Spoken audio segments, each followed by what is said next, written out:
That's a good ass looking beard, brother. Well, thank you. I appreciate it. I'm jealous, man. Uh-oh. How long did it take you? Um, Probably to get to this length, maybe about 2 months if I had to take a guess. Two All right, months. they don't want to hear it. Send me what products you use because that is a I don't feel serious Wait, matter. are comfortable in you this sure you don't box. just have like a really long chin under there? No, I mean, like His beard's actually only a quarter inch. It's awesome. it might have been it may have taken longer than 2 months. I'd suck with time, but yeah, like my beard, it does grow pretty fast. I got lucky with the genetics, but I mean, yeah, like I can name drop the things that I use. I don't use anything fancy or anything, but yeah. Funnily enough, I didn't grow this out until C19. Before that, I thought I had a beard in air quotes. It was like stubble, and I thought that was totally a beard. And I had that for years. All throughout college, I had that. I thought I was hot shit with this weird stubble situation. And then when C19 hit, you know, I worked in IT, and I mean, I didn't have to go into an office at that point. I was around that time, I had been thinking about growing out my beard, and I was reading about it, and there was this one thing that I always tell everybody. It's like a rule of thumb that it worked for me, because I just couldn't do it before then. So rule of thumb, if you are growing out your beard for the first time, this is going to kind of suck and you have to work around it, but let it go for a month. Don't touch it. Like don't trim it. No scissors, no clippers, nothing. Let it go for a month. And it's going to I'm be writing weird. this all down. Sorry? All right, hold on. After a month, I'm taking notes. Hey, after a Nemo. month, I have stubble, so I think I probably need a little bit longer. But that is the longest beard story I have ever listened to. I'm sorry. Yeah, I didn't expect this. I took some ADD meds not that long Pallet ago. Jack was I'm over there sorry. taking notes. He's like, all right, what do I got to do right now? I'm going to grow this beard out. Here we go. No, dog, you just got to let it grow. Don't ever touch it. Just let it grow for like a year and a half. I'm telling you, my stuff comes in like Joe Dirt. It doesn't matter how long I let it go. You're still going to see my chin in some part of that thing. Yeah, that's me too, CT. Yeah, that's what I've noticed about men. It doesn't grow in like everywhere for some men. It grows like patches. That's for you too, I huh? seriously thought Ra was talking about Omen that. just said that it looks like I'm in the WWE, and I don't know whether to take that as a compliment or an insult. I like it. Oh, yeah, brother. You got to put rubber bands in your beard, Pallet Jack. I mean, Get some like the patchy thing, that's normal. And I had like patchy spots in mine, but that's the whole idea behind letting it go for a month. Because that's long enough that average hair growth rate, it'll actually end up filling in the patches. They Either won't that be or you super can just obvious. comb over. Yeah, You just exactly. do comb overs at that point. Yeah, I was going to say, no, sir. I've actually, since I joined TikTok political live debates, I literally I pulled out the hair that grows right between my chin and my ear. I've just yanked it out from anger at this point. Oh my god. I kind of do the same thing, and not from anger, Right. but just from like a nervous tick. Like I constantly play with my beard, so yeah. All right, the beard debate is over. Pastor S said the FBI is listening to him because Harry Sisson's buddy is up here. I don't know what that means. Harry Sisson's buddy. Yeah, somebody tell me. At first, I thought he was talking about me because there's been so many people telling me that I look like everyone that dude was texting with. I don't know what that means. Wait, Oh, okay. Hold on. Nemo, are you friends with Harry Sisson? Me? No, Nemo. No, hold on. I've Oh seen Nemo. no. Oh. No, hold on. I legit, I've never interacted with him, like any of the big ones. The only one that I have actually interacted with was Nick Chris. Fuentes. It was Chris, the blonde dude, Chris Mallory. Yeah, Maury, yeah. Yeah, when he was first starting out, apparently he followed me, and he knew who I was. I had joined his live. He's like, "Oh, hey, Nemo, what's up?" And that was kind of funny. But He has like swung by this chat we a never couple really times. talked. I'm sorry. Go ahead. He swung by this chat a couple times. Never stopped for very long, but I've seen his name pop up a few times in the chat. Yeah. Hold on, Nemo. Have you been on Mr. Jones live before? Yeah. I've seen you. Okay. John okay, Jones? No, Mr. Jones. Not our Jones. Never mind. I'm gonna shut up. No, the day Yeah. that Mr. Jones came on my live, and I had like 1,300 people watching that day. Yeah, I've seen Nemo on Mr. Jones before. Okay, I would say he looked semi-familiar, and then when the whole Harry Sisson thing came on, I was like, wait a minute, I've seen this guy before. So, Mr. Nemo, welcome, man. Welcome to the panel. Well, happy to be here. Thank you for having me. Wait, am I like somehow involved in the Harry thing? Like, wait, I don't actually. I don't know. The guy down there, he keeps talking junk about leftists and stuff, and he said something about Harry. The FBI might be listening to the thing here. Okay. I don't know what he's talking I was about. about to say, dude, if I'm like in some Twitter thread or something, I don't know anything about it, and I kind of want to know at that point. Yeah, Nemo, why are you a young 20-year-old famous person that's talking to 11 girls? It's crazy. How could you? Yeah. I mean,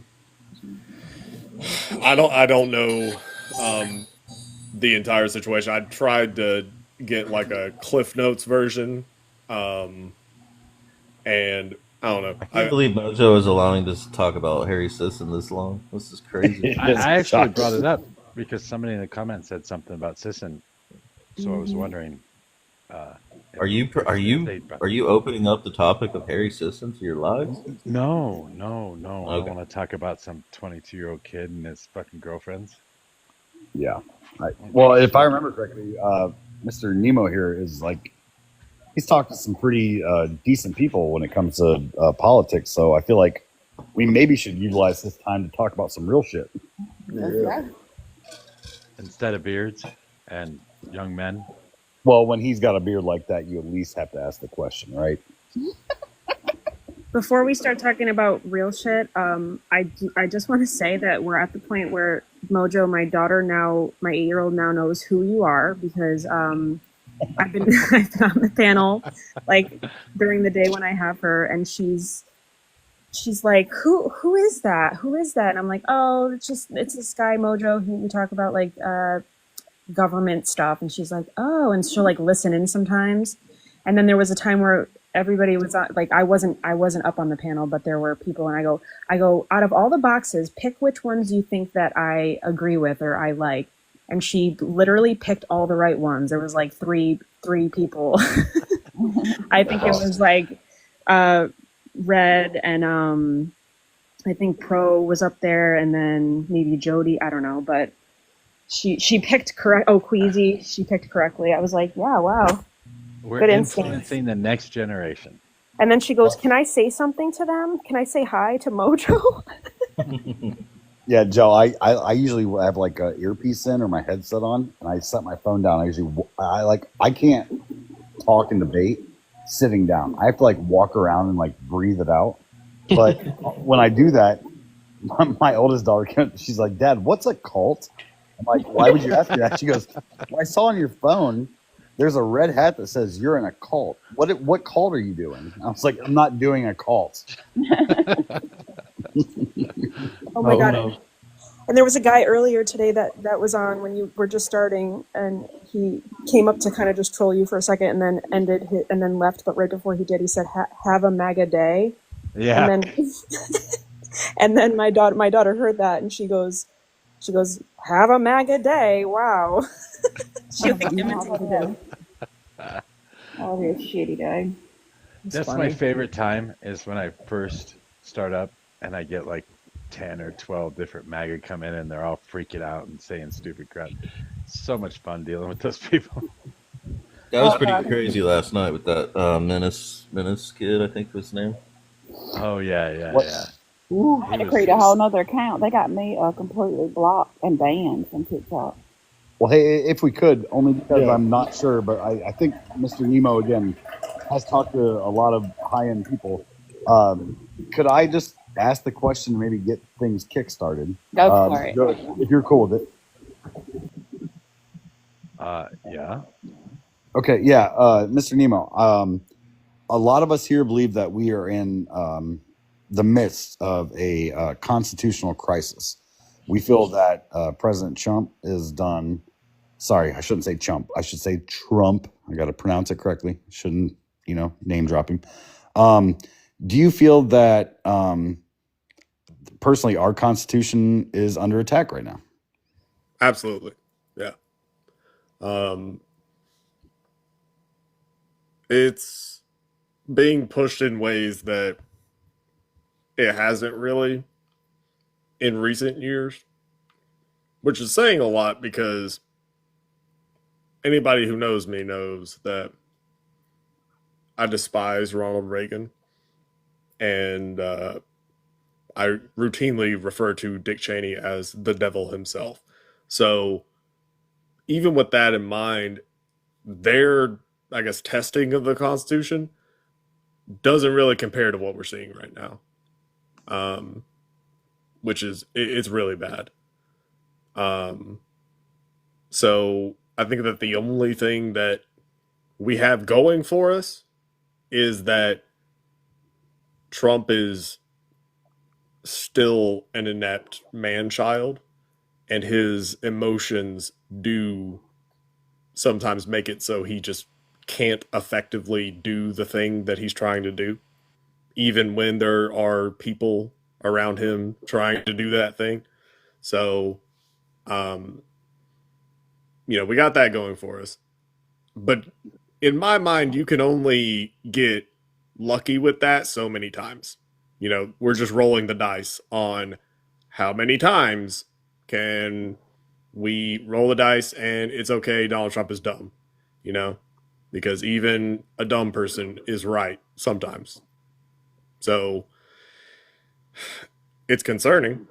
I mean, right now, Roberts came out, Chief Justice John Roberts came out. Y'all might have seen the statement that he made about how it's wrong to to like try and impeach federal judges because you disagree with their rulings, and that it should just go through the normal appellate process. That's how we do things.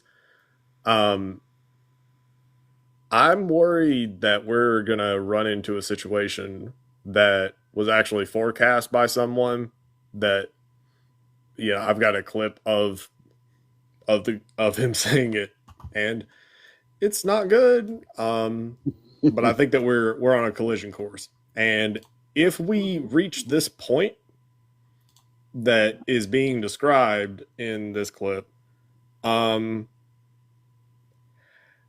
don't know what happens. And I mean that in an ominous way. I'm genuinely not trying to be an alarmist. I don't really know what happens at that point.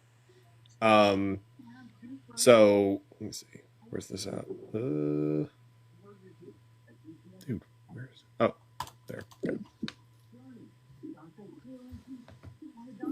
No, I agree with you. I think that it's kind of getting crazy out there with the overreach that Donald Trump has accumulated with executive power.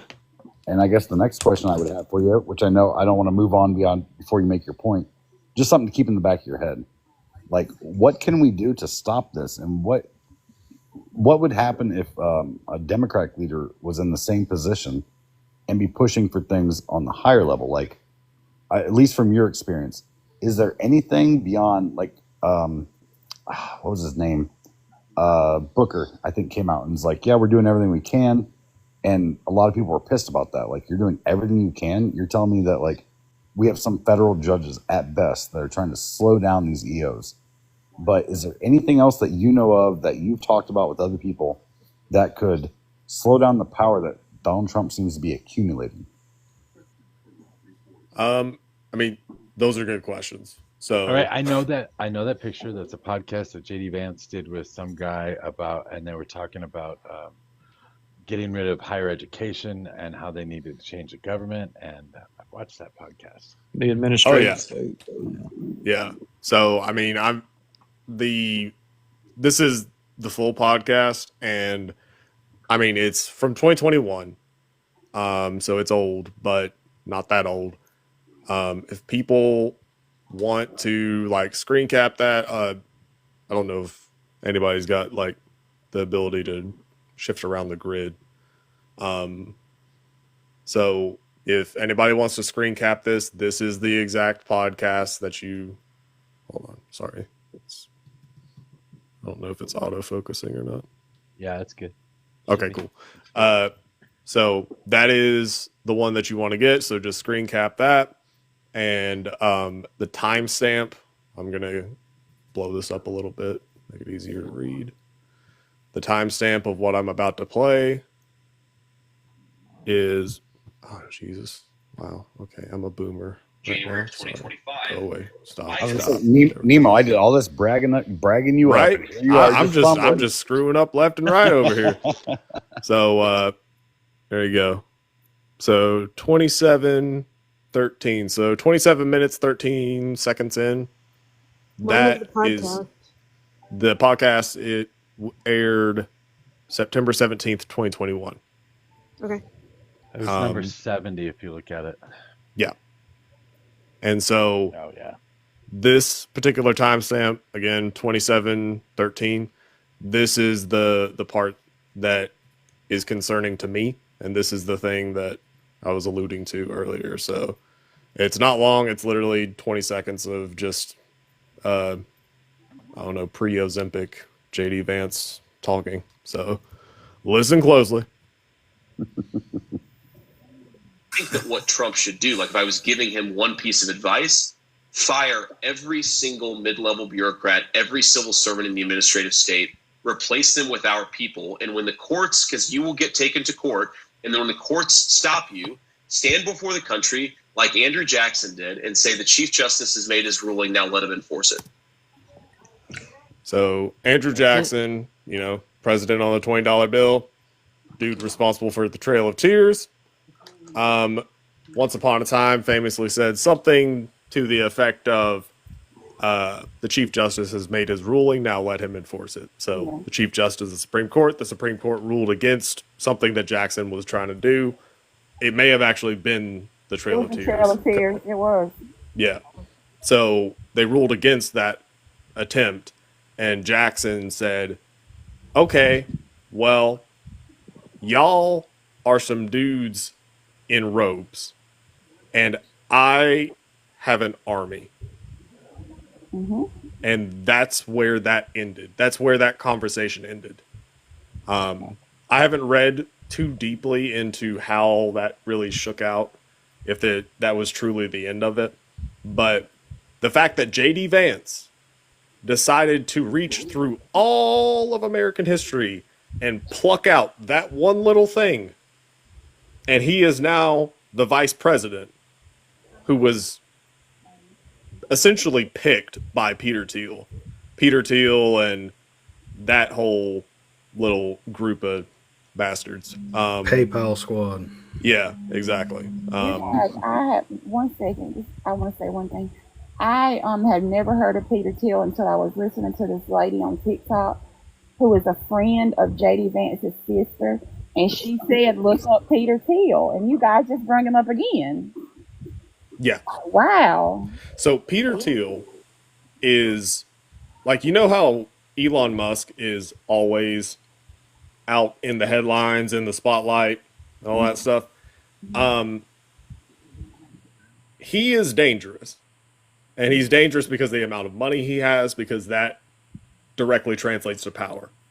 And that's concerning, right? Yes. Peter Thiel is the secret version of Elon Musk. He's not as rich as Elon Musk, but he's still a billionaire. And they're buddies. They got their start from PayPal.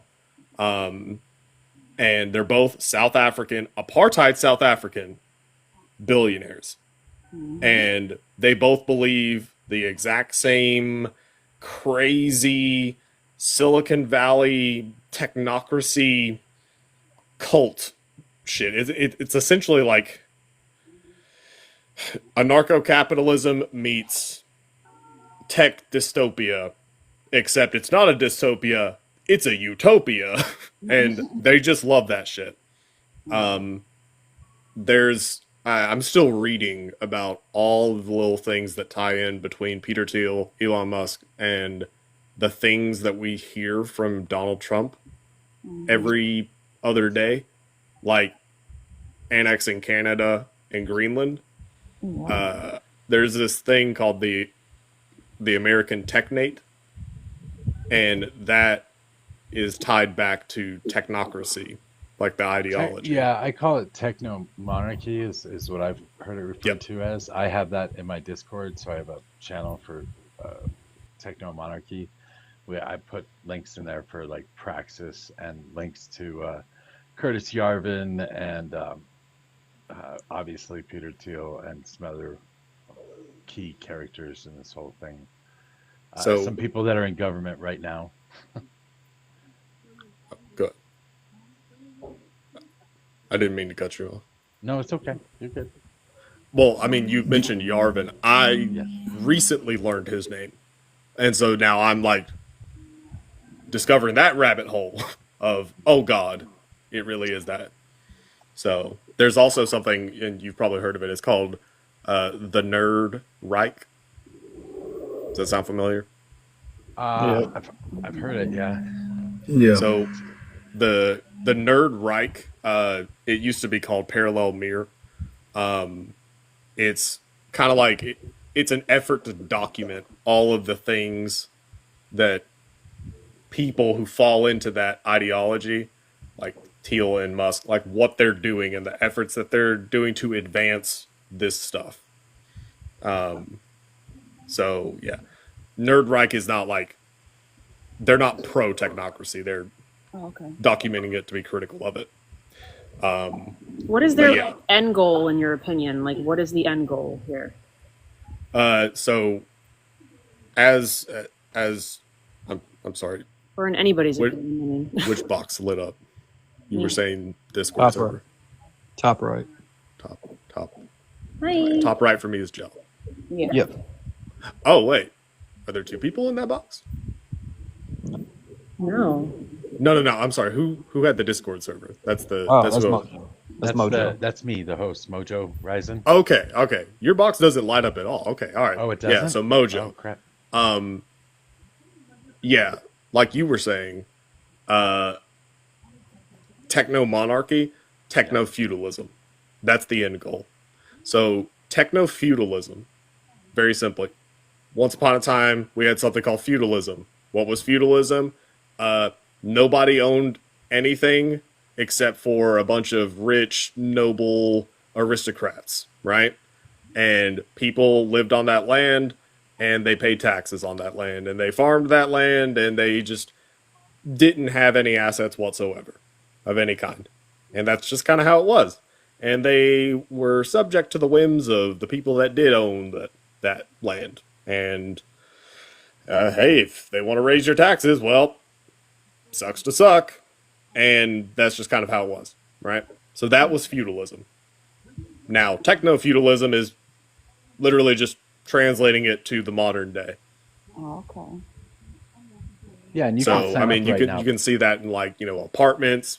Like I can't afford a house.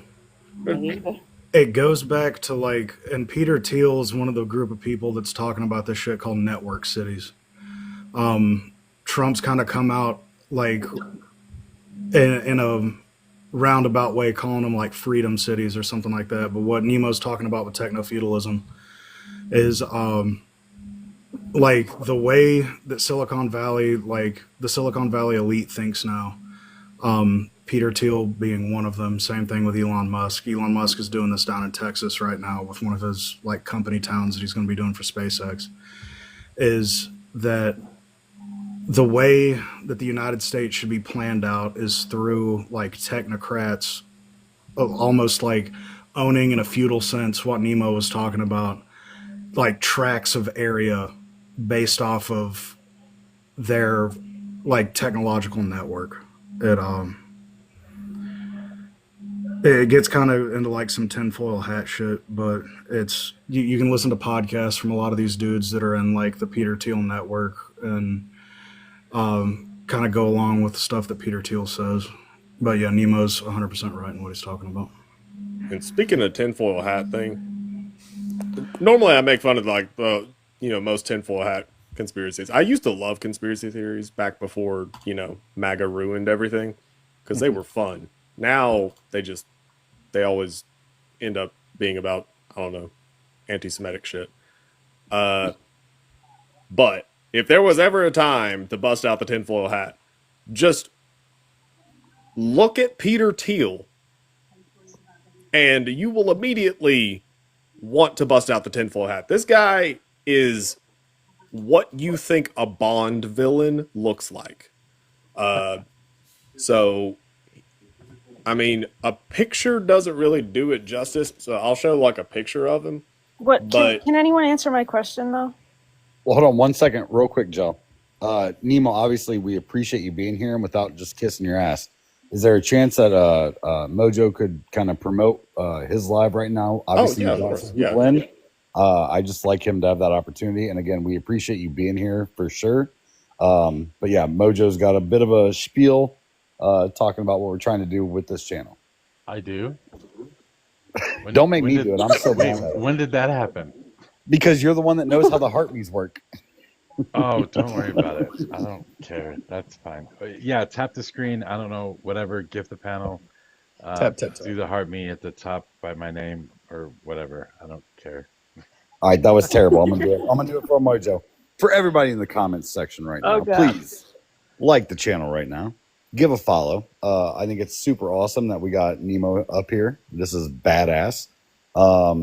Man, I'm so bad at this. This is why Mojo should have done it. But again, follow along, give the hearts, gift the panelists. I think it's awesome that this panel is starting to grow to a point where a person like Nemo runs across it. That's a really great thing. That means that we're pushing ourselves out into the For You page. We're trying to have very real discussions about very real things. And we're trying to do it in a civil way, which if you guys have ever gone to a lot of For You pages, isn't always the case. There's a lot of screaming and yelling. I love the fact that we are actually putting something out there in the world that everyone can learn from. So again, hit the hearts, keep it going. Nemo, I'm not a spokesperson, so I'm going to give it right back to you because that was the best I had. Oh, well, CT and Nemo both. I'm completely unfamiliar with Nemo. No disrespect. I'm new to all this. I don't know if CT or Nemo want to explain, but I don't get the fanboy aspect. Like just meaning who is Nemo? Sure, he's a fish. He's a clownfish. Yeah, maybe. Yeah. Actually, I am captain of a submarine, y'all. All right. And we're going to go through the Suez Canal. Nemo. Okay. Jill, ask your question. Well, when you guys were talking about the techno monarchy, I was wondering, we talk about all this shit a lot, and I do find myself wondering, like, what is the end goal? What is the overall arching goal of their thing that they want to do? The same thing they do every night, Pinky. Try to take over the world. Yeah, I don't get it. I want to let him answer, but I want to say this first. Praxis is a site that Peter Thiel created, and they're actually trying to do this in different locations. I think they bought a couple islands. They bought a floating barge. They tried to create one of these network cities on it. I'm not sure exactly what they're doing with the wildfire areas. I think they're trying to buy up a bunch of land right now to try one of these techno cities, these network cities. But if you go to a website called Praxis, you can actually sign up to live in one of these cities as one of the underneath a feudalistic lord, I suppose is the way he would put it, a techno monarch, and you can be one of the little peons that gets to run around doing random shit during the day. I don't know, but you can sign up for it right now. So Hold on. So they co-opted the term praxis. They took it from us communists. they did. That's fucked up. I mean, are they labor motivated? Are they power motivated? Are they tech motivated? Do they not think that like 98% of the population is like real people? Like, what is their like? What are they trying? Is it religion or beliefs? Well, I think eventually they want to put us in these little pods and have us like running a simulation all the time in our heads, and I think eventually that's what they want to do.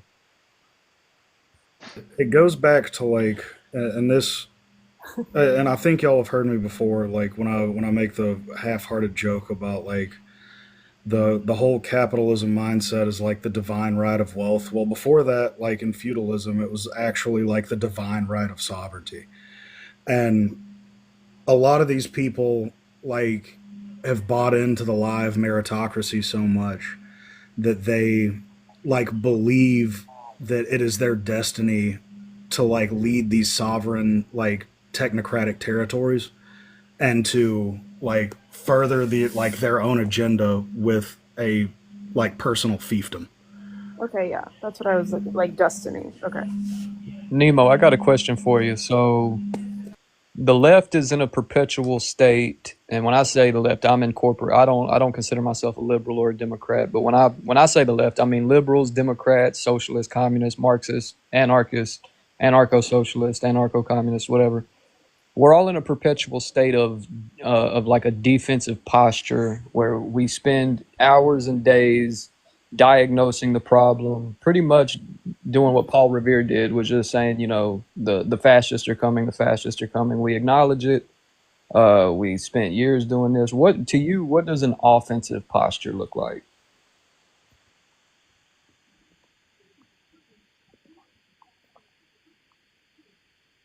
That's a good question. I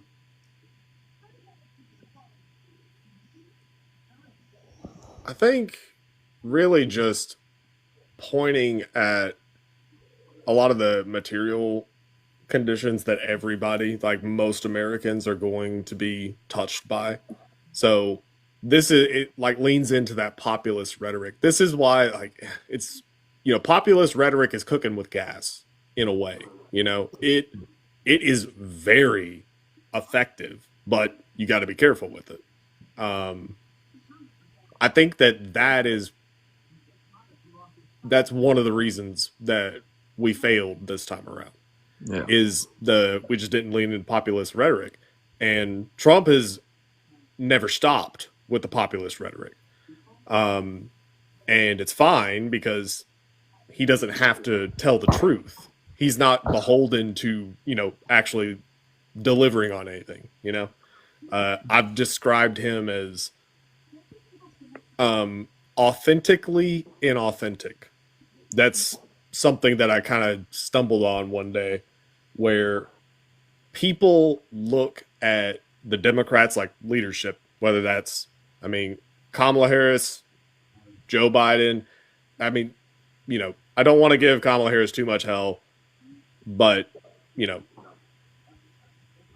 in that campaign, yes, Biden, Pelosi, Schumer, Obama even, but with Obama, Obama. even though you got the vibe of it, it still was fine because Obama can make a phone book sound hopeful. I'm trying to think of like the other big names. I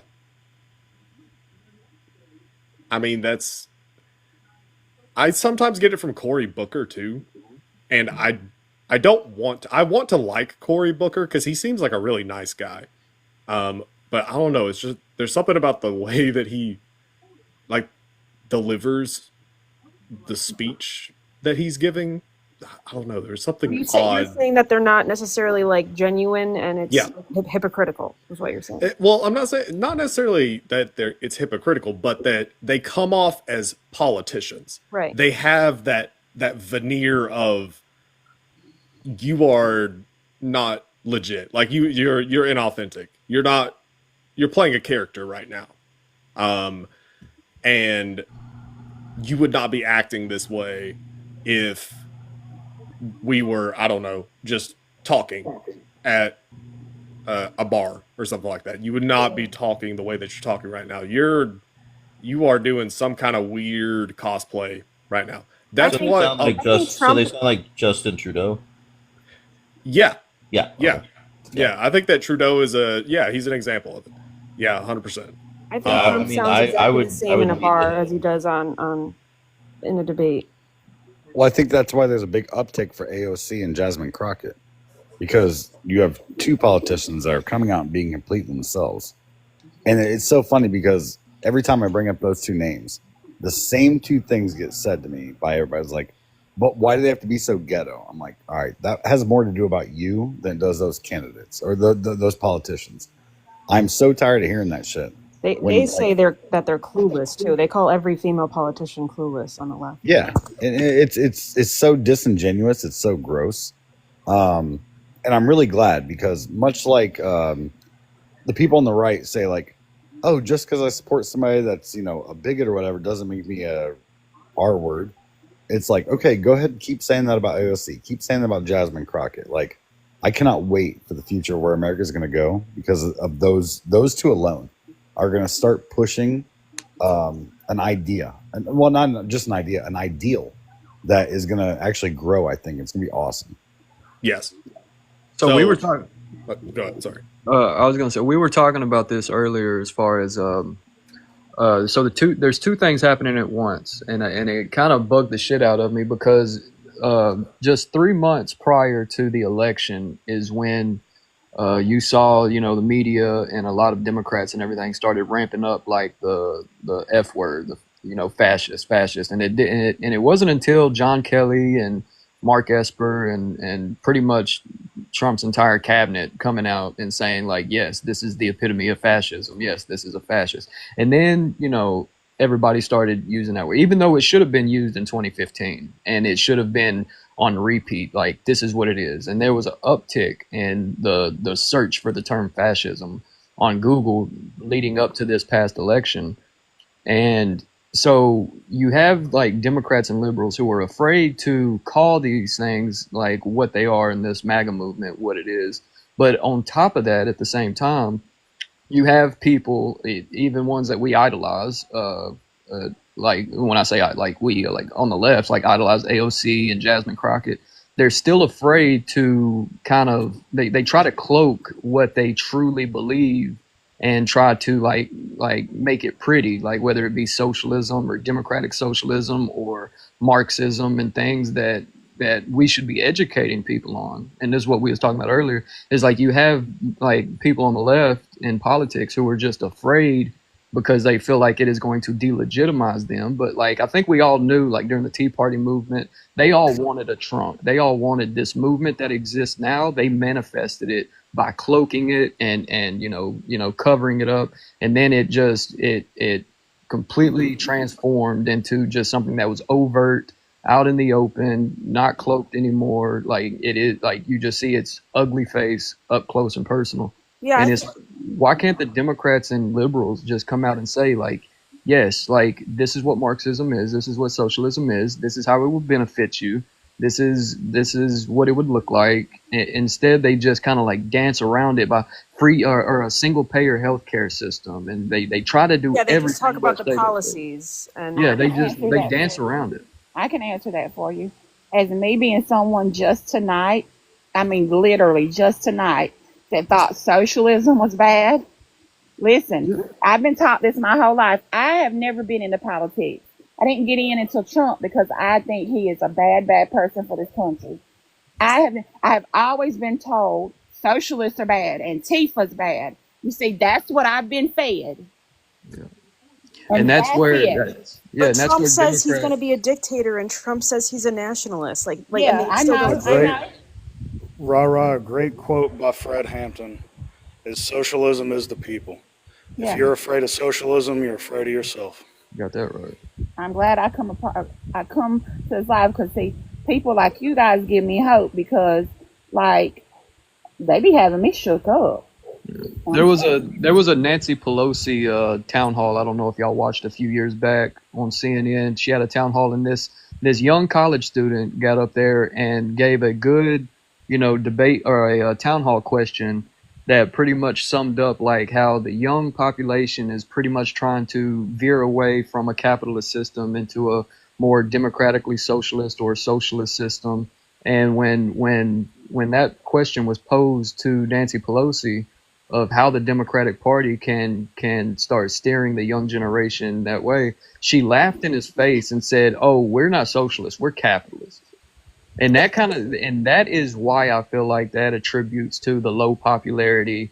Like, and as you were talking about the inauthenticity, because you have them up there just smiling in your face, like knowing that we're on a collision course with a purely authoritarian fascist dictatorship, and it's just like they're just smiling in your face saying, just get your poster boards, get your pink hats ready.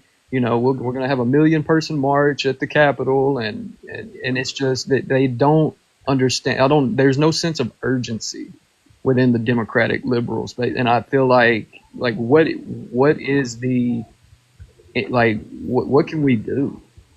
Like I don't understand. Like we have no party that's going to give us or do for us or be an opposition party. So if we have no opposition party, it is going to get hectic in the street very soon.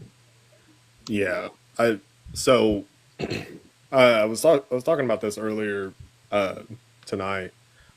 I think that right now the Democratic Party, but I guess the Democratic Party is currently in the wilderness, right? This is kind of where they found themselves after Reagan took, term 2 from Jimmy Carter, right? So the Democrats were in the wilderness, and then they lost to Reagan in '84, and it's like, okay, something's not working.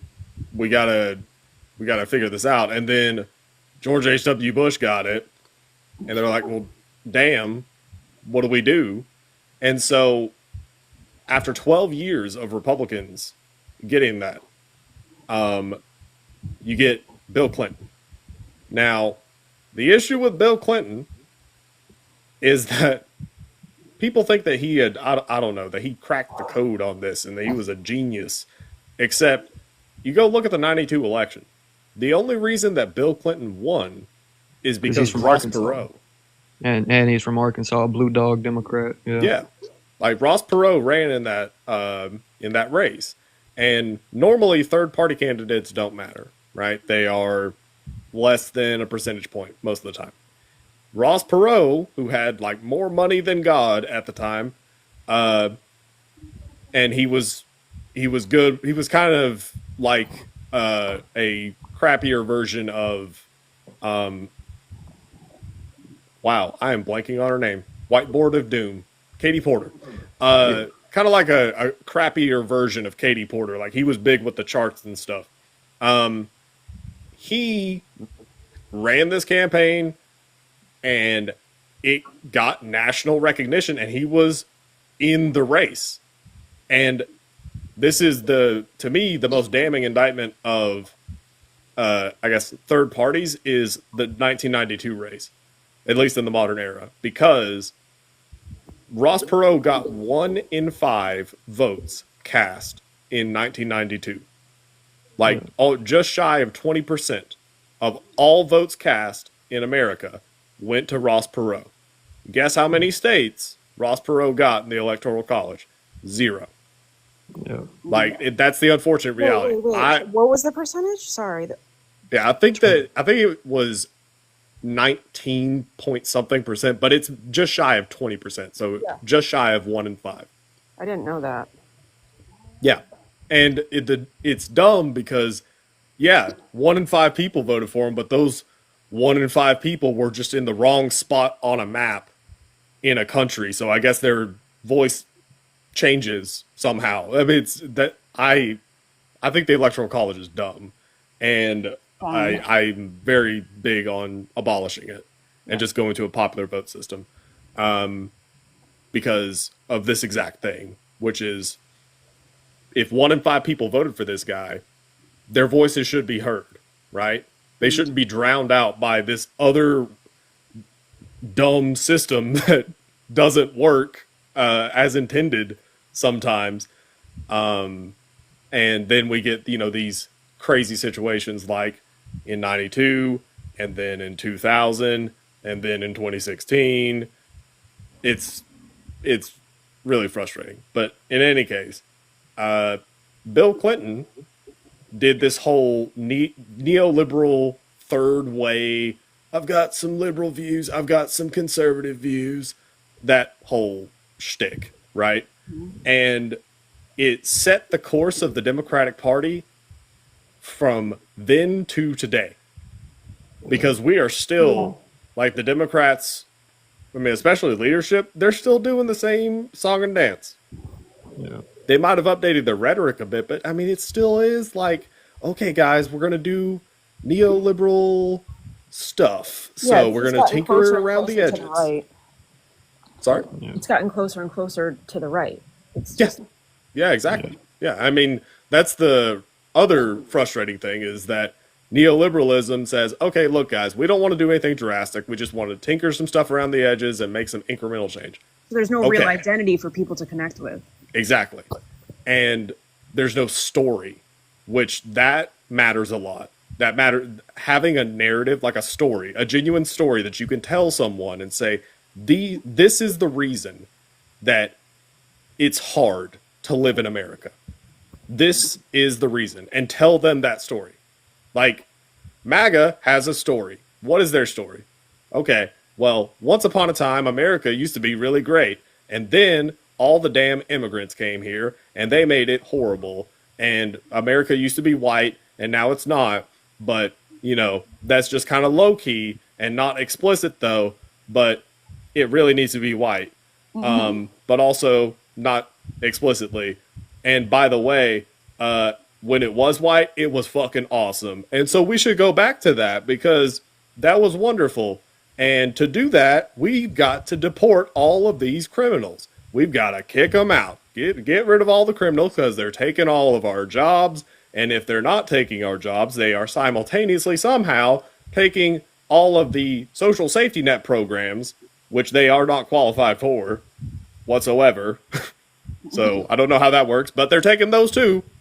And they're taking our houses, and they're taking our food, and I don't know, other stuff, right? And they are somehow the reason why America is not the, poppin' champagne thing that we love to pretend that we used to be.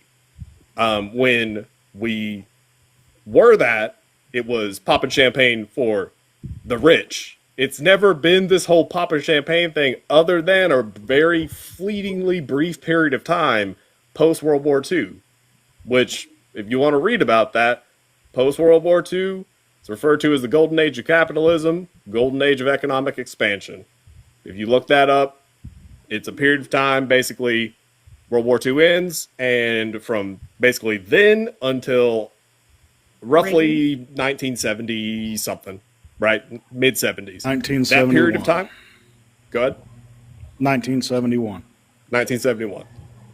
So that time frame, so that 20-something years, that is when the middle class flourished.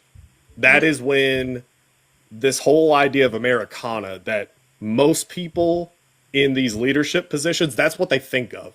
They were raised on the aesthetic of that time period, and that's what they have nostalgia for. And it wasn't really the way that they try to remember it, but whatever. Also, people could afford a home and a car and a kid and another kid and probably a dog on one salary. Yeah, one income. And that income didn't require like a college degree. Like a high school diploma, maybe.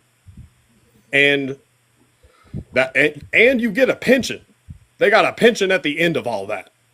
Like, that doesn't exist anymore. And there's a lot of reasons for that, and it's complicated, but that's the unfortunate reality of what happens whenever you have neoliberals on one side. So the Bill Clinton style politicians that want to do some tinkering and, we're not going to really change too much, but just a little bit and whatever. And we're also not going to actually push back when the fascist people start doing the fascist stuff. We're going to be like, okay, guys, I don't know about that. Maybe we can compromise. Fast forward 5 years. Okay, guys, I don't know about all that. Let's compromise some more. And then the Overton window gets pulled further and further and further to the right. And ratchet effect. Yeah, exactly. Ratchet effect. And then 30 years goes by.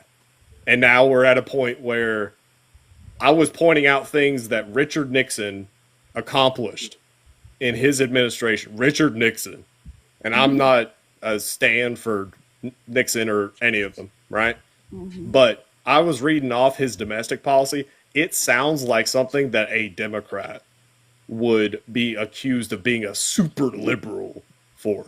Guess who signed Title IX? Richard Nixon. Well, hey, Nemo, real quick. I don't want to interrupt you because when people are cooking, I fucking hate interrupting. But my neck of the woods is 3 a.m. I got to get out of here. I just wanted to say thank you for coming up, and I hope you come back again. Mojo, Palette, Crow, Omen, Emma, Jill, all you guys, everybody on this panel right now. You guys know I love the hell out of you, and I love the fact that Nemo's here just cooking shit right now. Unfortunately, I have to take a 3-hour nap before work tomorrow. So That's fair. All right, I'll see you guys. Mojo, can you kick? Bye. Super fast. He didn't we? Okay, I just want to say there's 380 people here. Can we tap the live, share it out, try to get it up to 400? I mean, this is kind of crazy to get up here this late at night. So let's gift the panel, gift our cult leader, let's get him a tablet. That's the only thing we need to get Mojo is a tablet so we can don't give me anything. grift a tablet. I need nothing. Yeah, he could use a tablet. Why not? No, I don't need anything. Nemo, do you think that higher education's under attack right now, especially with like the Middle Eastern Studies Department currently about to get under receivership by the White House? I wasn't even aware of that little detail, but yeah. Yeah. Oh, yeah. Higher education's been under attack for a long time.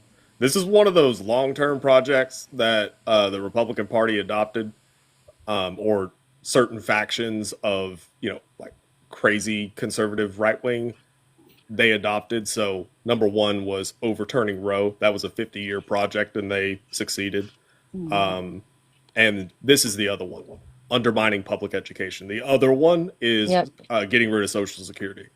Those are their super duper long-term projects that, they all, regardless of how much they might, pretend to hate each other, they all go home agreeing that this is the goal, right?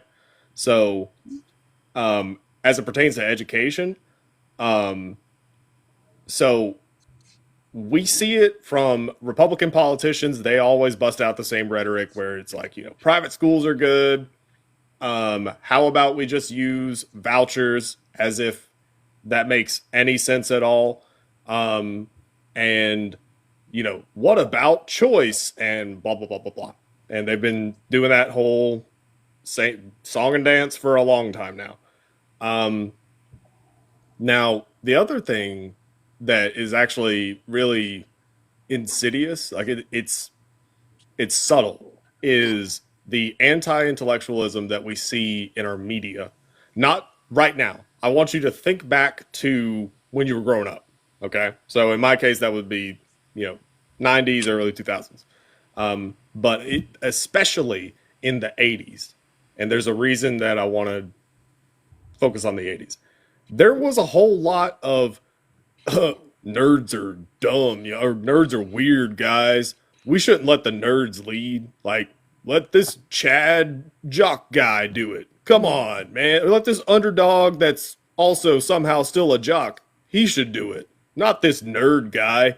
Like, there was a lot of anti-intellectual themes in pretty much every big, I guess, cultural touchstone movie or show or whatever from the 80s. It is present in all of them. And it's like, it's the archetype of the nerd and the archetype of the Chad, alpha, whatever, and trying to uplift that one and push down the nerd archetype and to belittle it, even though, I mean, nerds are what got you penicillin. Maybe you should be grateful. But Wouldn't you say there's different types of nerds though too? Because there's like the incel kind of Do you know how break weird off it of the is? nerd. It is so weird for you guys to be talking about nerds from the 80s. You get that right. Were you a nerd in the 80s, Mojo? No. Well, I mean, I graduated with 13 credits because my advanced placement calculus test, but I also kept two kegs of beer in the back of my van. So I don't know. I graduated in 91, so I am Gen X. 91? Are you serious? Yeah, that's when I graduated.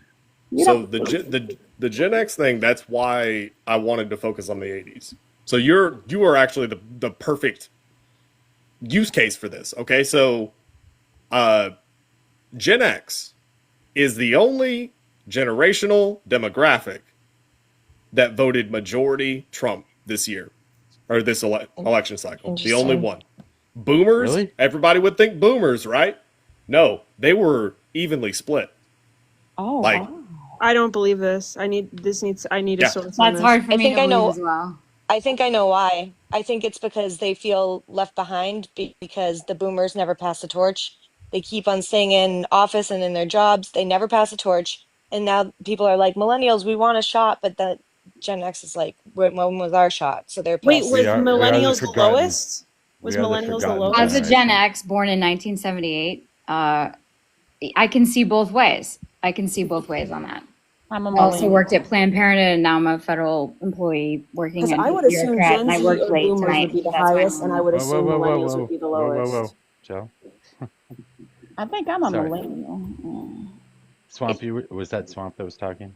Yeah, my Oh, name's. sorry. I ironically call myself Swamp Creature because I left Seattle to try to, work in foreign policy after doing Peace Corps and getting my master's degree and, all that stuff, which was used to be something that was like, a good thing to do, even though I don't come from an elite family, but maybe educated a little bit. But did a bunch of reports tonight on human rights and just wanted to come on TikTok and see what the riffraff was talking about. And y'all are fantastic. Welcome to the So, riffraff. Thank you. Thank you. Thanks for being here and having conversations. I do take a little hearing this stereotyping about the liberal left and all that. It's like it's so kind of we disenfranchise ourselves. Like I'm super angry at Kamala and the Democrats for not figuring it out. Why did we let this con man take over? Like, I mean, our blame democracy is the getting MAGA taken though. over in front of us, and it won't be seen. The consequences of this will not be felt for maybe a year by most Americans. Not yet, but like me working in public service, my partner is in the military, an officer, and we're seeing it right now, and it's brutal. It's brutal. It's real brutal, and seeing that the courts are not being respected by the Trump administration is very, very brutal. I might lose my job as a federal. It doesn't matter about that to me. What matters is that y'all voted for services through your congressmen and representatives, and the departments were set up. We're enacting that work. And now when you see all the firings of federal employees, it's not the people that necessarily matter, those jobs. If what matters is that your services that you paid for and voted for are getting eliminated. And those are the core of US national security and our prosperity. And I heard you all talking earlier about FDR, hopefully, and the, after World War II, and bringing us up out of the Great Depression as well. That's when Social Security started. These were about government programs, and also all of us understanding voting and us participating in civics and understanding that democracy is an experiment, and it only happens if we all participate and care and vote and know what's going on in our local legislature. Look up your zip code and understand who is your representative and your senator.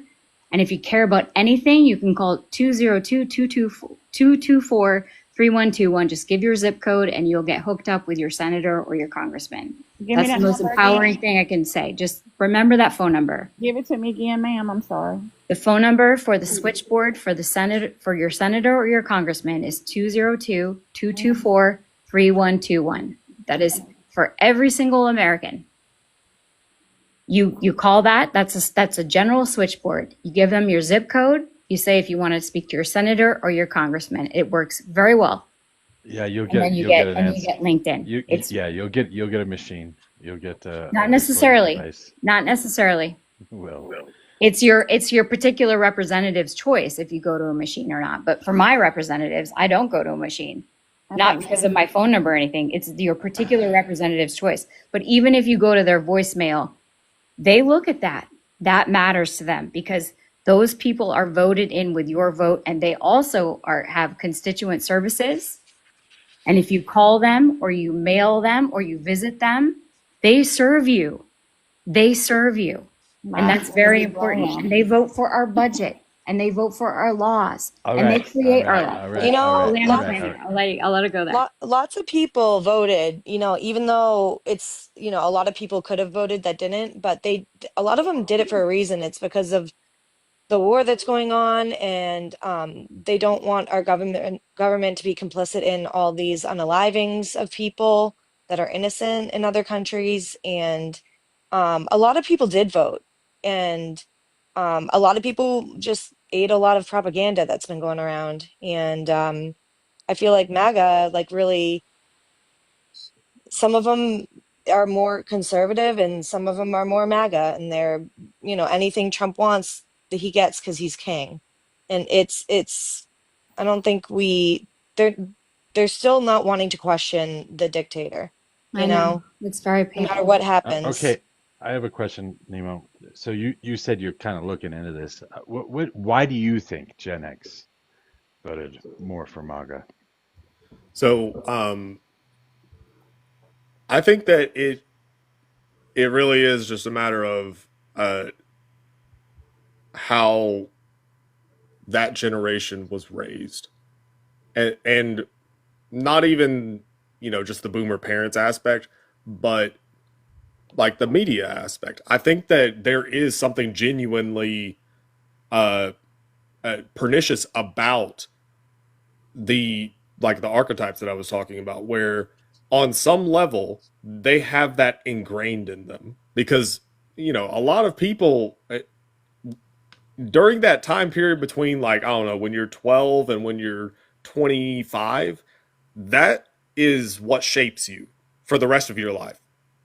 And you can absolutely evolve and kind of move beyond some of that, but that structure is going to be there, and I think that for Gen X, which so I pulled it up, so the numbers that I can find just quickly, 57% voted for Trump. Wow. 43% voted for Harris. Gen X. So Gen X is people also working. I grew up in Seattle, where Nirvana and Pearl Jam is from, right? I was in high school with that, in college with that music. And that music is angry at the industrial corporations and the military industrial complex. And you can either go two directions. You can be an activist, and get negative, or you can work and get negative, or you can keep going and get real positive and steep and keep carrying. The next generation, I think there's a lot of activity that, care more, maybe because we are connected with technology. I didn't have the internet until I was in after college, or just in that we were very isolated, but we worked very, very hard. Like, this is when we thought the whole world was ending because of the climate crisis. And not to mention the Cold War. Wait, yeah, it wasn't the climate. We didn't care. We didn't. Hold on. Yeah, we didn't. Wait, no, you're wrong. You're wrong. It was the end of the Cold War. I remember hiding under desks. I the did Gen this X? in my. Come on. Yes. You weren't hiding under deck. Come on. I absolutely did that as a child. How old are you? I absolutely did that as a child. I'm 51. Okay. Where do you live? I live in Colorado. You were hiding because you thought nukes were coming towards you. No, because that's it was a drill. The drills that we did at school. But that's what the Cold War is about, honey, is that nukes were coming towards you. Did you not hide under your desk? I live in Minnesota, and I hid under my desk because I thought there was going to be an earthquake on the West Coast. And I graduated in 2014. All right. So anyway, I had a point that I was making.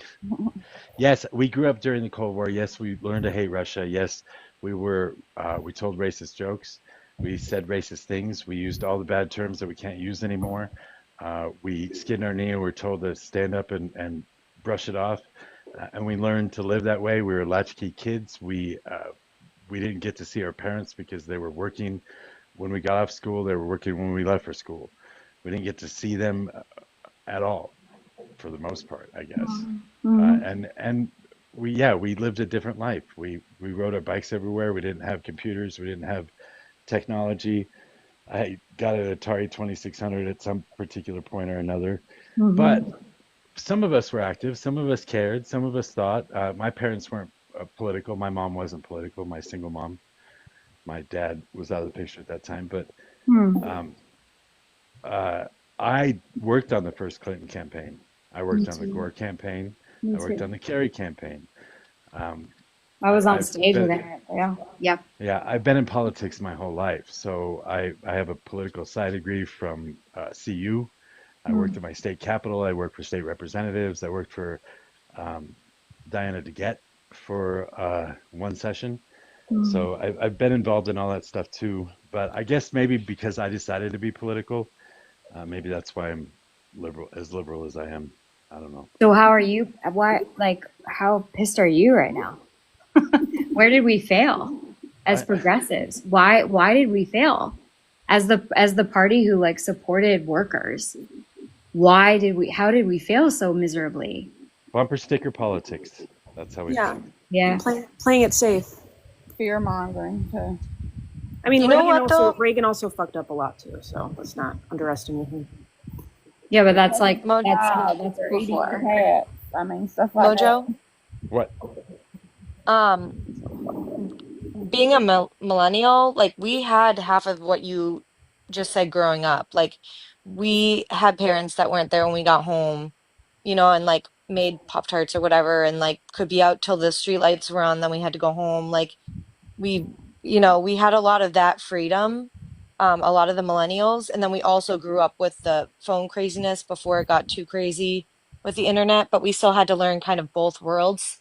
But it's we're closer than you think in terms of growing up, because we still didn't have the internet that absolutely all the pictures from our young adult life aren't necessarily online. I remember I was in college when Facebook first started, and so that was that first happening, pictures online, you know what I mean? So we were still a part of that kind of anonymous culture where you could still do crazy things and it wasn't immediately held against you. Oh yeah. What year were you born, Emma?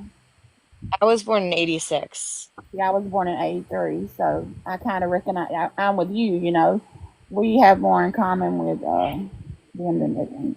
I think it sounds like we have a lot in common. I actually feel like that gave me a lot of time to read a lot and some very obnoxious stuff about existentialism and democracy and, a lot of, sort of semi-antisocial, but very pro-democracy literature. And again, like, even though grunge music sounds negative, it's actually very pro-community.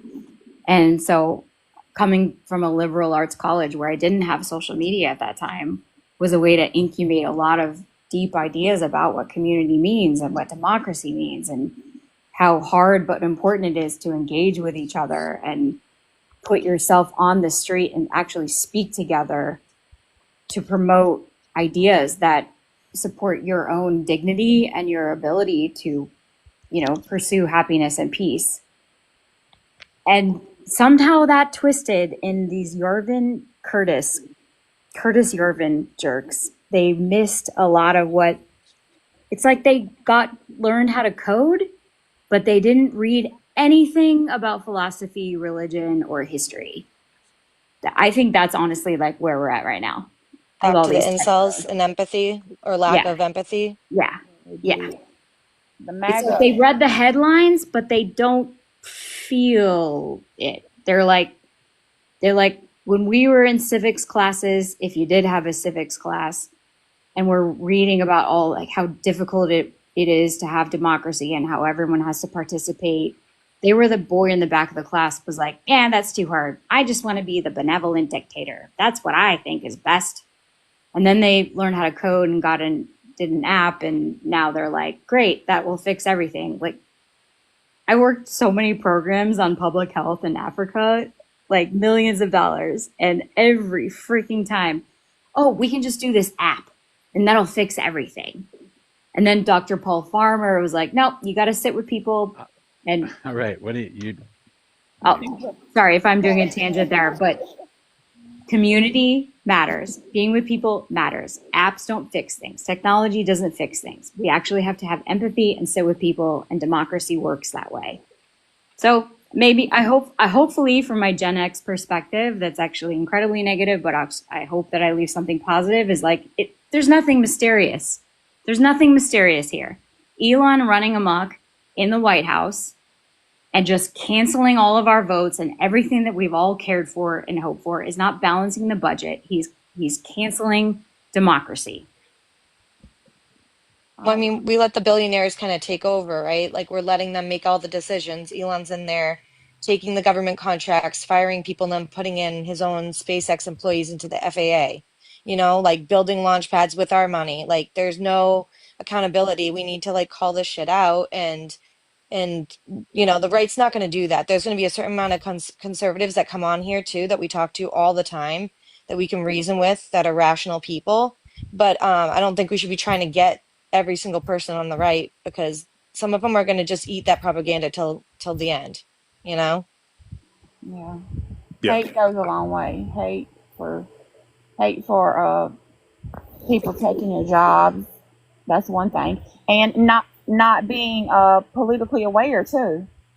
Like someone like me, even though I voted for Kamala, like not being knowing who's for you. A lot of people that Trump is not going to help at all still stand firm on he's the best thing that ever happened. Definitely.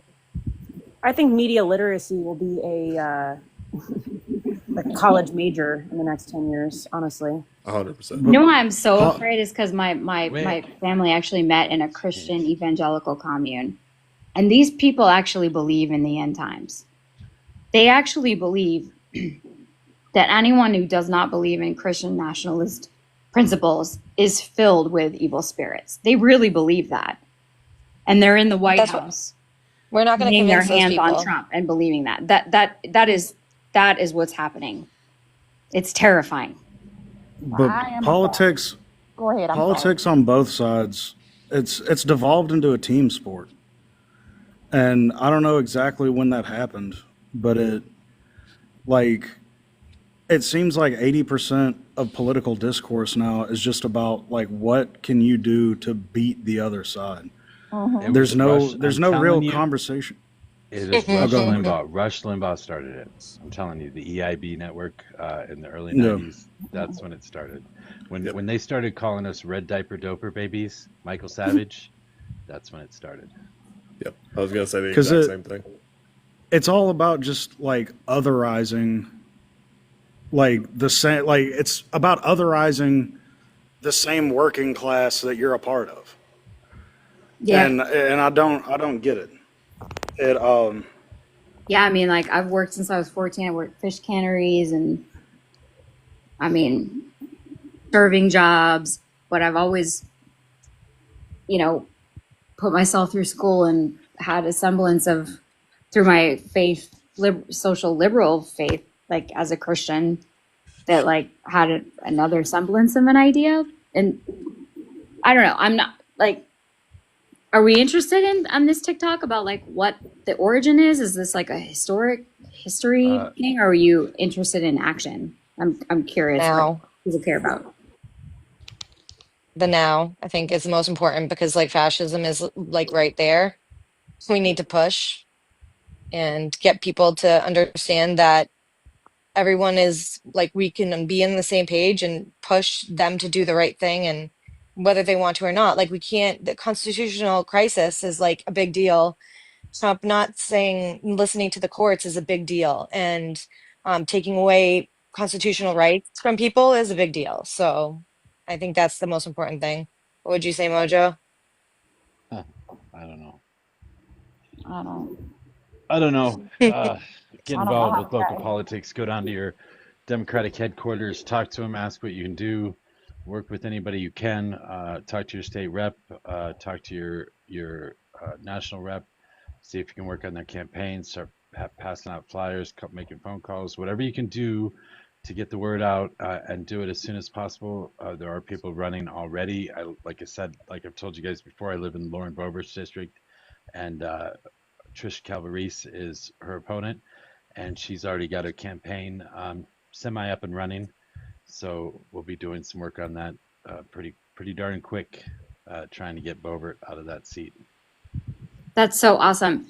As a person who's been in the federal government for about 14 years, it does matter if you contact your congressman or your senator and you say, hey, what's going on with this thing that I care about?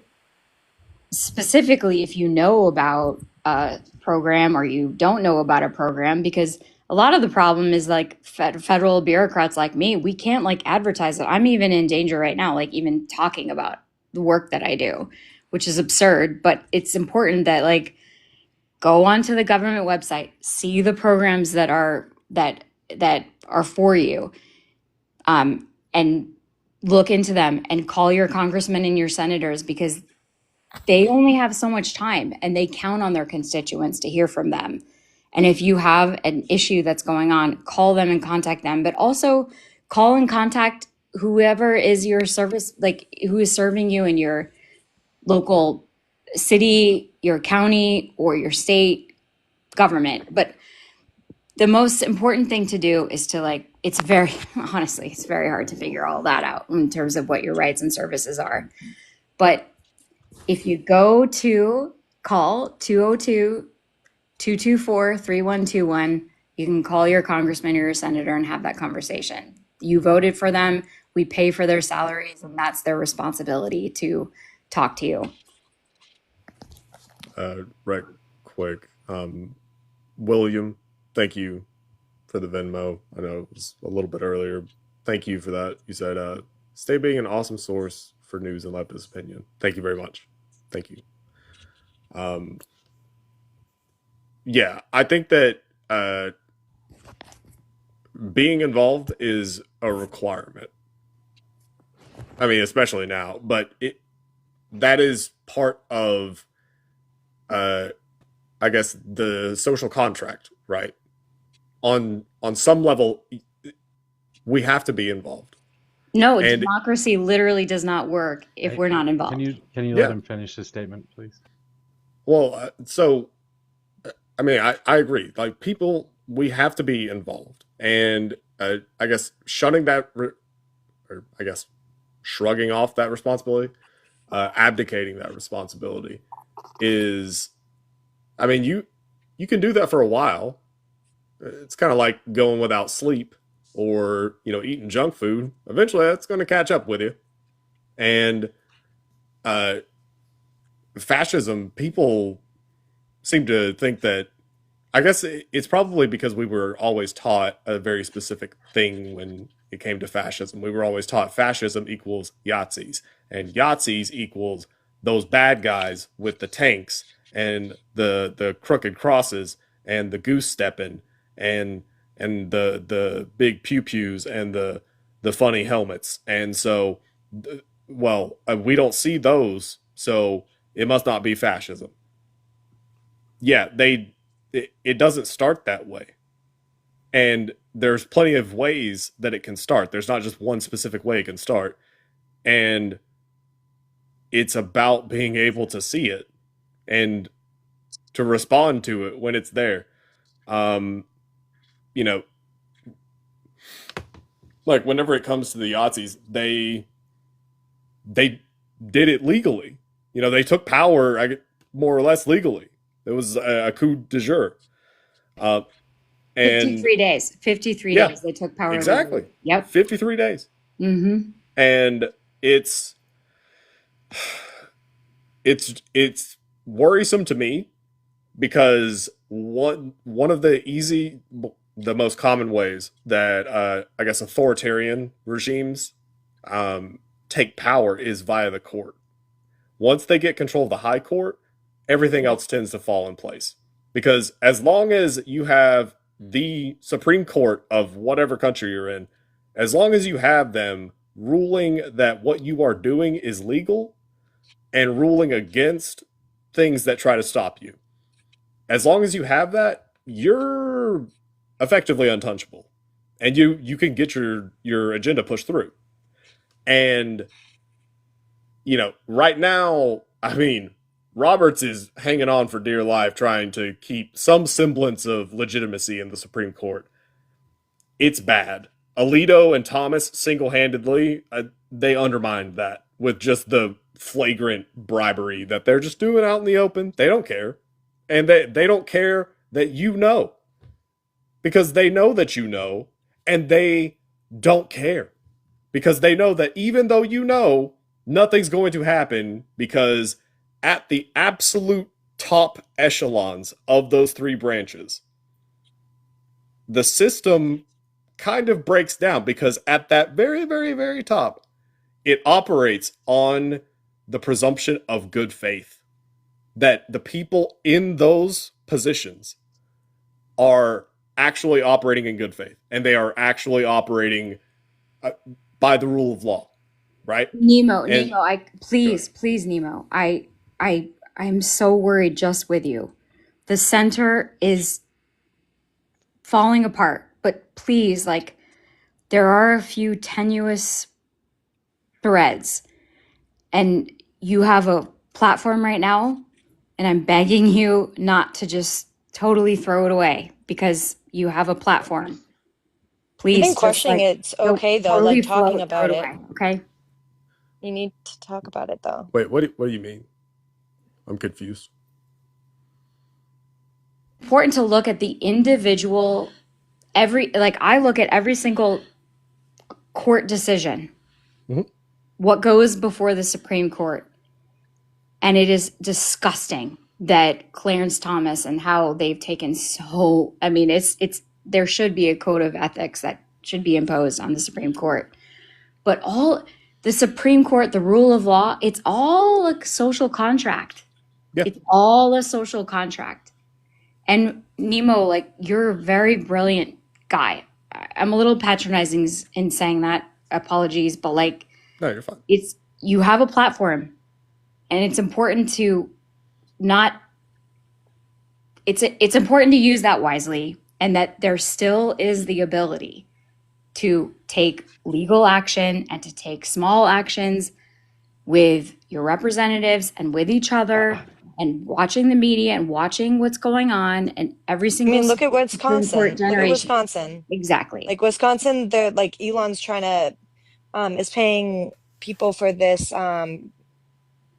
petition $100 per signer to get this judge voted out or get judges voted out. I mean, that's bullshit. That's the kind of things that I think we need to talk about. And even if you don't have power over the the Supreme Court, like that's more of a local thing. Like that, if that happens in every single fucking state, that's going to be a pretty big deal, and that's gonna affect everything. So, Yeah. I agree that the Supreme Court's important, but like even those types of things, we need to keep watch, even though it's exhausting. You know? Well, I think that so Swamp, and correct me if I'm not interpreting you correctly. So I just want to be very clear. I very much am still advocating for legal means, right? Like I'm not advocating for extra judicial or extra legal means. Not advocating for that whatsoever. I think that there are a number of tools that the Democrats could use at any number of levels of government that they are not really availing themselves of, despite the Republicans writing the book on how to do it for the last, 30-ish years. Like since Newt Gingrich, Yeah, this is Newt where, yeah, Gingrich like exactly. showed them Okay, I how to do understand. it. I understand. You're still going Republican, Democrats, and whatever. Democracy itself and the US Constitution itself is about to get destroyed. And you're still here on TikTok trying to like find some difference to debate about. What do you That's mean? what's so strange to me. It is It's so also dire. It 3 is in the so morning. dire. I don't understand. Like, It's 3 Well, I mean, a.m. so on a Sunday. I genuinely don't understand, and I'm not trying to. lost. Yeah. You So genuinely like, don't understand. Ugh. Okay. I mean, to be clear, and No, I you're talking mean, about neoliberalism and you're going back to Newt Gingrich. Really? Newt Gingrich? Newt Gingrich is the person who like used wedge issues to divide the democracy. yes, Like use issues like AB. yes, Can I use that like yep. acronym? Yeah. I'm so pissed off about that because I actually was a field organizer for Planned Parenthood for 4 years. Like I'm very pissed about that issue because actually that issue is a matter of healthcare and should never have been on the national like discourse.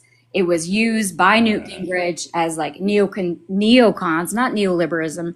You're using that term erroneously. It's actually neocons and like like dividing the Middle East and using a lot of power to build up the military industrial complex. And obviously it's always on the backs of women, and slut shaming is always the way that we like use wedge issues to like divide our country and divide the electorate and make people vote against their own rights because they're like, well, I want to save that and I want to save this little whatever and do that and like look away at the same time that their rights are slowly being taken away from them. That's what Standard Oil did before FDR. All right, Swamp Creature, thank you for being on the panel. Wow. I just can I say something? Couldn't do it anymore. So, Joe, I want to talk about my senator when we get a chance. Yeah, go ahead. I just couldn't. That was getting crazy. Yeah, monologuing a little bit. Yeah. Oh my gosh, yeah. So I live in Minnesota. My senator, my literal senator, was recently arrested for soliciting a minor. It was an undercover cop. So now Minnesota holds a two-seat majority over the Republicans in Minnesota, which is great for us. But I will be calling them tomorrow. He has officially resigned. But this senator was responsible and endorsed the Trump derangement syndrome bill that was passed in Minnesota, or was trying to get passed in Minnesota. The Trump derangement syndrome was trying to add it as a mental illness onto our books, along with banning trans athletes. Minnesota is a trans sanctuary state. We're very blue, very, socialist school, all that good stuff. But I just want everyone to kind of keep an eye out on the Trump derangement syndrome, because apparently the Republicans are trying to do it here, and we're very, very blue.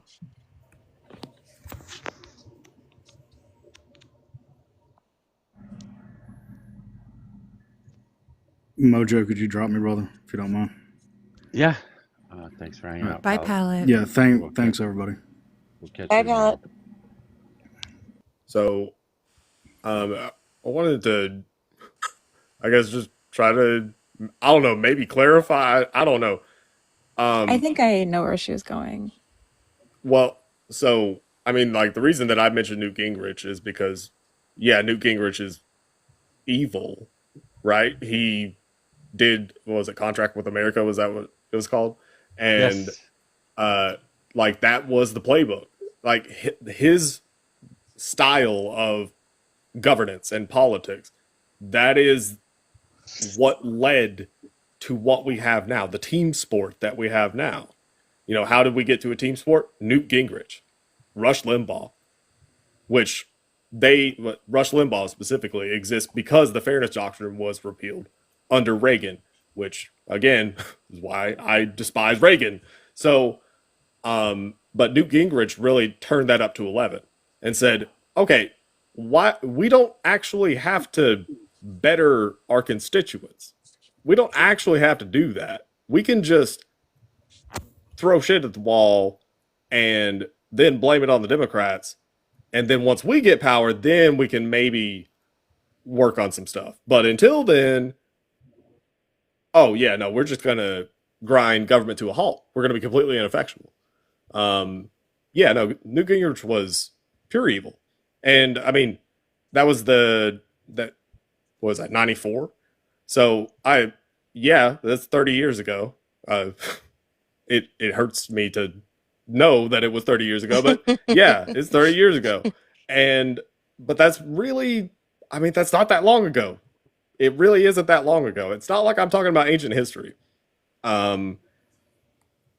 Like I think Newt Gingrich is like he's still alive. You know, like a lot of the strategists that had some hand in Harris's campaign or in the greater Democratic Party apparatus, like the party itself, the apparatus, they got their start or cut their teeth or really kind of shaped their path in that era in the 90s, because like that's why I was using Bill Clinton as like he became the template.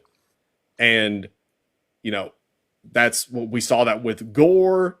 He was, just more Bill Clinton, and Al Gore did not have the folksy charm. He came off as a snooty jackass, but I mean, he was right. And Kerry, I mean, he was just, it was more of the same. He was boring. And Obama, why did Obama win in such overwhelming numbers in 2008? It's because he told America a story. He was hopeful. He gave them a story, right? And not a lie, a story, a narrative thread that they can get behind. Because getting behind, like, CHIPS Act, PACT Act, listing off a bunch of policies, that's great for policy wonks. That's not great for your average person who's like, what the hell is the CHIPS Act? What even is a computer chip?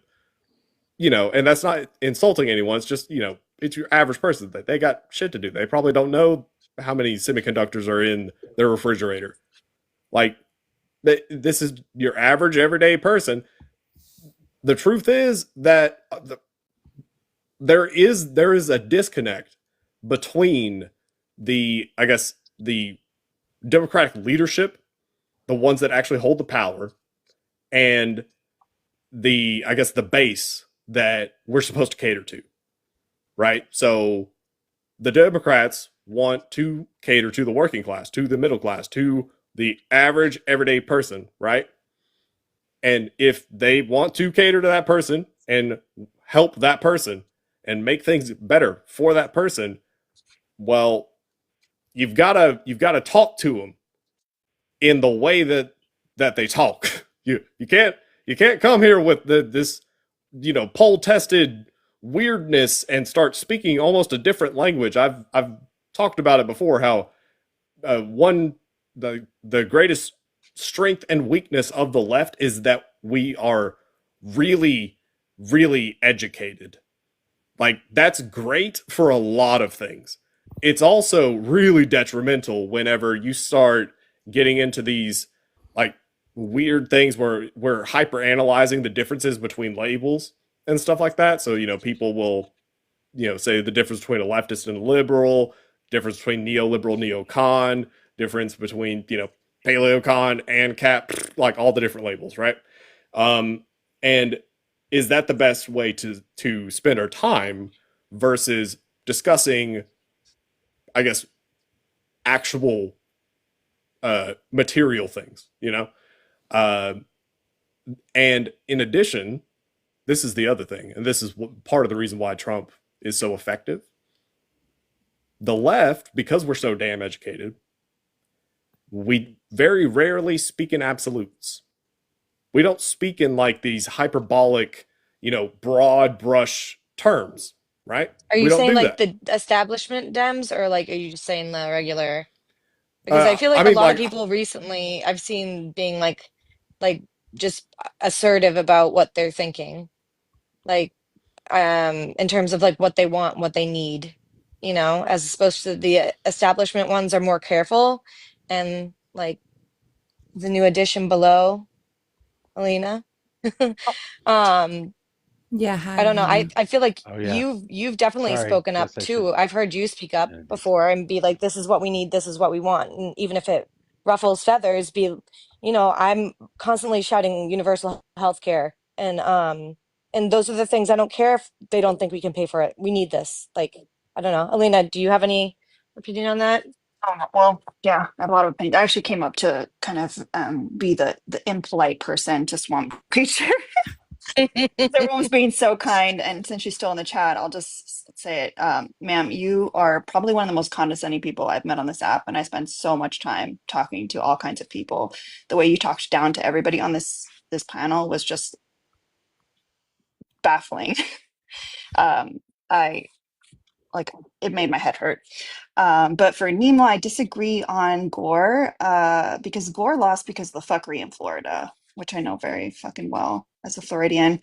And I still believe that, like, imagine a world if he would have won, like Iraq war, Afghanistan war. Oh my God, there's so many things that could have been different, and climate change. And what was the other thing? And then also too about the healthcare and everything like that. Sometimes I like to like fuck with them, and I'll do like, oh, I'm sorry, I don't know if you guys are cool cursing here. Yeah, No, you can do cursing's it. It's cursing's fine. fine. So sometimes I'll talk about like I'll put up a background that talks about how like these are fiscally conservative ideas, or like I have this like bit where I'll go around and be like, I'm center right. And then they'll like look at my list of things that I want, and they're like, how is this center right? Like, I don't understand. Like, I'm like, yeah, I'm a moderate. I'm totally a moderate. Because if you look at the actual data, universal healthcare is cost effective, point blank period. So if you want to be conservative, like fiscally, then you should be doing universal healthcare. You really should be pulling things away from like the state level and bringing it up federally, because the contracts are better because you have more people in the pool. When it comes to for example, like education, if everything was more at a federal level, that's less workers and bureaucracy and things that have to be done at the state level. Bringing reproductive rights to the state level, that means now we have our state representatives having to vote and waste hours on these policies when it should be something that's at a federal level. So like, I mean, at this point, I don't know how people could argue against universal health care. Especially a lot of the people arguing are people that could definitely benefit from it. Um, I agree. swamp creature, like it's, I don't know what to like. Would you I'm like to also talk to her? I angry, could but bring I'm her back angry up. at people like you. Like, I'm angry at Yeah, people we like So, you could do a because crash out. so I think I just Bring want to her say up. something. I think that definitely the delivery could have been better, but I think what she was trying to get at is in terms of like Nemo's platform, I've never seen you before on this app, so I'm just also coming from this place, but you have a lot of ability to reach a lot of people. And what she may have been getting at, which is what I agree with too, is instead of making it about pointing fingers at the left and the right, we need to wake up and realize we should be pointing them up at the wealthy class, the companies that are running our governments. It's not like, look at what happened ever since Citizens United was passed, like, or the fairness doctrine was repealed. It's just been a shit show. Like, really, when a candidate runs, they have, like, if you look at the House of Representatives, like, they have 2 years. Then right away, they have to start thinking about getting election funding again. And who do they get it from? They get it from corporations. And what do corporations do? They say, oh, if you're not going to do what I want, I'll fund your opponent. They're not representing us.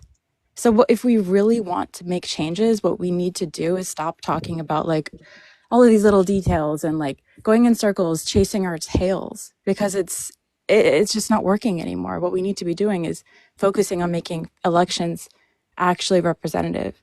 Like, speech should be equal. What I mean in terms of, like, speech that we can use for money, that's what the Citizens United said, that speech is money. So I say, okay, why can't it be equal? And that's at least my take. Forgive but me if that's not what she was saying or trying to the say, but beautiful thing about this app is that anyone can open up their phone and start their own live. I think it's incredibly like condescending for someone to dictate what people should. And this is just me as someone that also hosts lives. Like, you know, people coming up and saying, you know, you should word your background differently. Like, bro, start your own live. Like, like it obviously made you stop and request. You know, like I think all of it's needed, because I think if you're just pointing at corporations, then you're taking away the individual responsibility of us as citizens being informed voters and participating. Because there's so many people already coming out that be, oh, I really didn't think Trump was going to do that. What do you mean he didn't think he was going to do that? He's been talking about it for 8 fucking years. Like, what do you mean? Yeah, I think identity politics is obviously can take over the narrative and conversations, but I also think anyone with a platform that's doing lives consistently is combating a wide range of topics, and so the economy and the wealth gap and all of those things are obviously part of the conversation. Maybe not at this exact moment in time, but sometimes we're analyzing particular things, and that particular thing might be identity politics. So I don't think it's like. I would Yeah, love I to know mean, what Swamp Creature means about I put blood into your rights, you're welcome. Wow. She added What? me like, you don't know me, ma'am. Weird. You don't know what I've done or what I'm That doing. was super, super weird. yeah, so Christina, I agree with the, you know, the pointing up framing, right? And I've heard that framing, and the only concern that I have with just using point up is that it it can invite situations where we're not actually going to be able to affect change at the up, if that makes sense. So what I mean by that, um, it is true that the Democratic Party, like the establishment Democratic Party, so you know, standard neolibs, um, no, they are absolutely, they work at the behest of whatever the big donors are, right? They do not generally work at the behest of their constituents. Bernie, AOC, Jasmine Crockett, and I believe still to this day, Ilhan Omar, Rashida Tlaib, and Ayanna Presley, And Presley too. they all do small dollar. I know for a fact AOC and Bernie Yeah, do to this day. I definitely. believe everyone else does as well. But I like that. To me, that is an example of authenticity, and it's something that the Democrats, they just don't have. They don't have that, right? And it's not to say that There the it is. Republicans are authentic, because they're not. Like, the Republicans are the ones that are going to sit there and shake your hand and tell you, "Oh yeah, we're on these libs, and you are gonna retire safely, and then make sure that your house is on fire like 10 minutes later." They are absolutely not authentic, but they project the aesthetic, the vibe of authenticity. Donald Trump does that in spades. Everybody knows he's a liar. Everybody knows that he's a or he speaks in hyperbolic statements and all that stuff. And he's always biggest best blah blah blah. He's a one upper type whatever. Everybody knows that, so that's baked into the calculus when they look at him, and they're like, okay, I know he said that, but it's Trump. He's just being Trump, and it's baked in a weird way. That's why I described it as he is authentically inauthentic. He is not putting on a mask. He's not putting on a character. That is just who he is. And on some level, people resonate with just seeing someone and being like, okay, well, you're not acting right now. You are just yourself. And especially the younger voters really resonate with that. There's a reason why. I mean, there are a number of reasons why. This is not the only reason by any stretch. But Gen Z men voted disturbingly high for conservatives.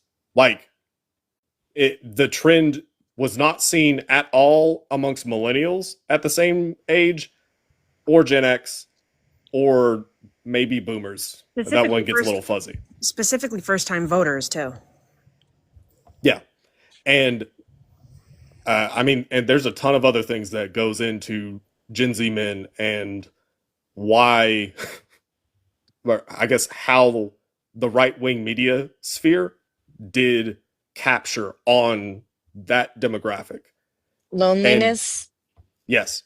Like male loneliness, loneliness. is one of the key things, right? It's so volatile towards women, though. Like, I see it firsthand. Like, I've seen Alina's lives. It's like you get these people up there and they're just so visceral immediately. Yeah. It's disgusting. Yeah. Like it's like, so, I'm I guess a younger millennial. I'm 30, I'm 31. So I'm very close to the cutoff for millennials. And I remember growing up, I knew people that they were the standard incel type, right? They had these violent thoughts, or not necessarily violent, but like hateful thoughts with women, but they didn't just freely express it. Just whatever, I don't care, I'm going to say it and I don't care. Mm-hmm. They wouldn't do that. There was some like filter on some level with them. And that isn't happening now. And it's really just it's scary. It is scary. And I think that part of the reason why that we're seeing this now is because it is another manifestation of, I want to be real. And this is how I really think. This is how I really feel and really believe. So I'm going to say this, and I'm not going to put on a character. I'm not going to filter it, right? And Mm-hmm. again, this is not me defending it at all. I think, no, fuck every single one of them. Like, they're pieces of shit. My point is that is the rationale. And I can say this as somebody who, like, sorry?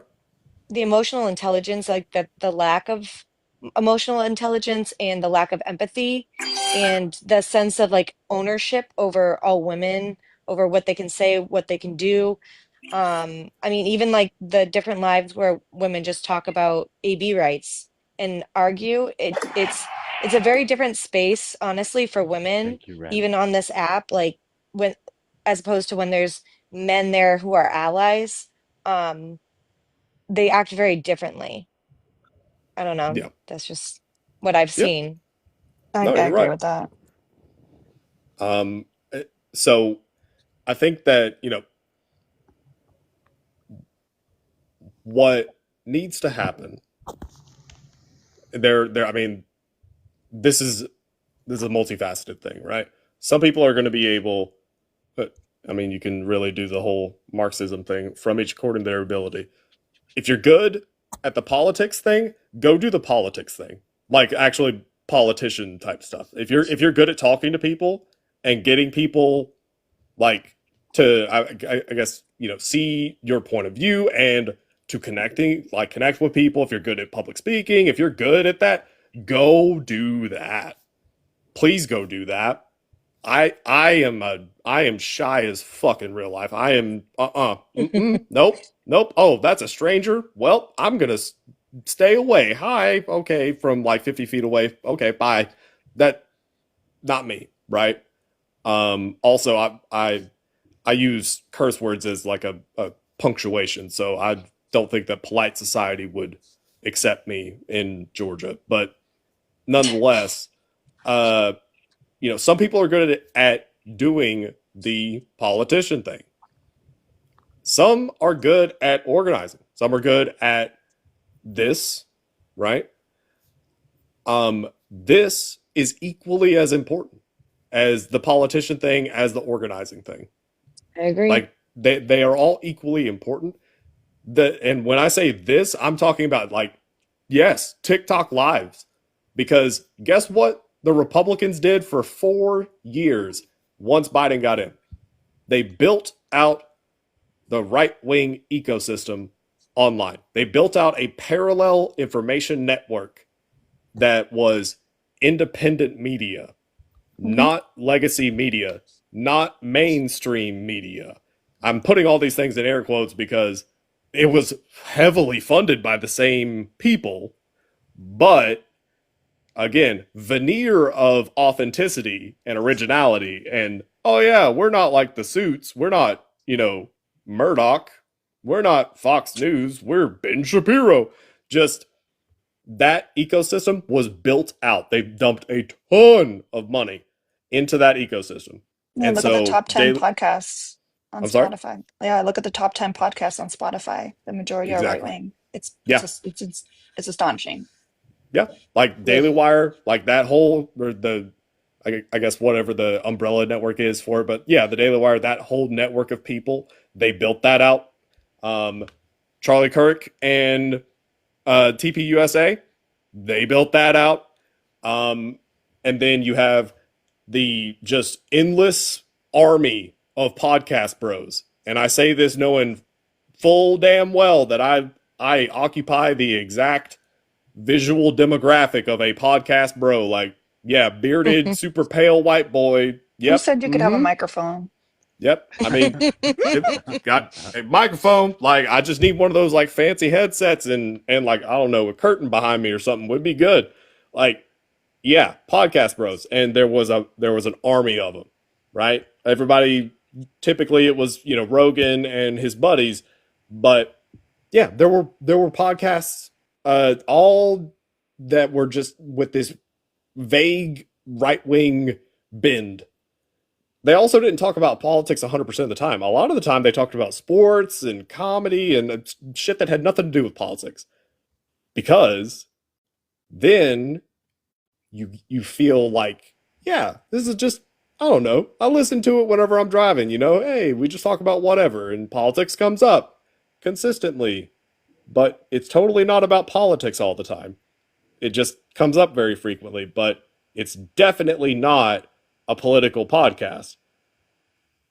That's the whole idea, right? Well, it started The with same way comedy podcasts too. Like the comedy podcast kind of evolved. So I mean, Exactly.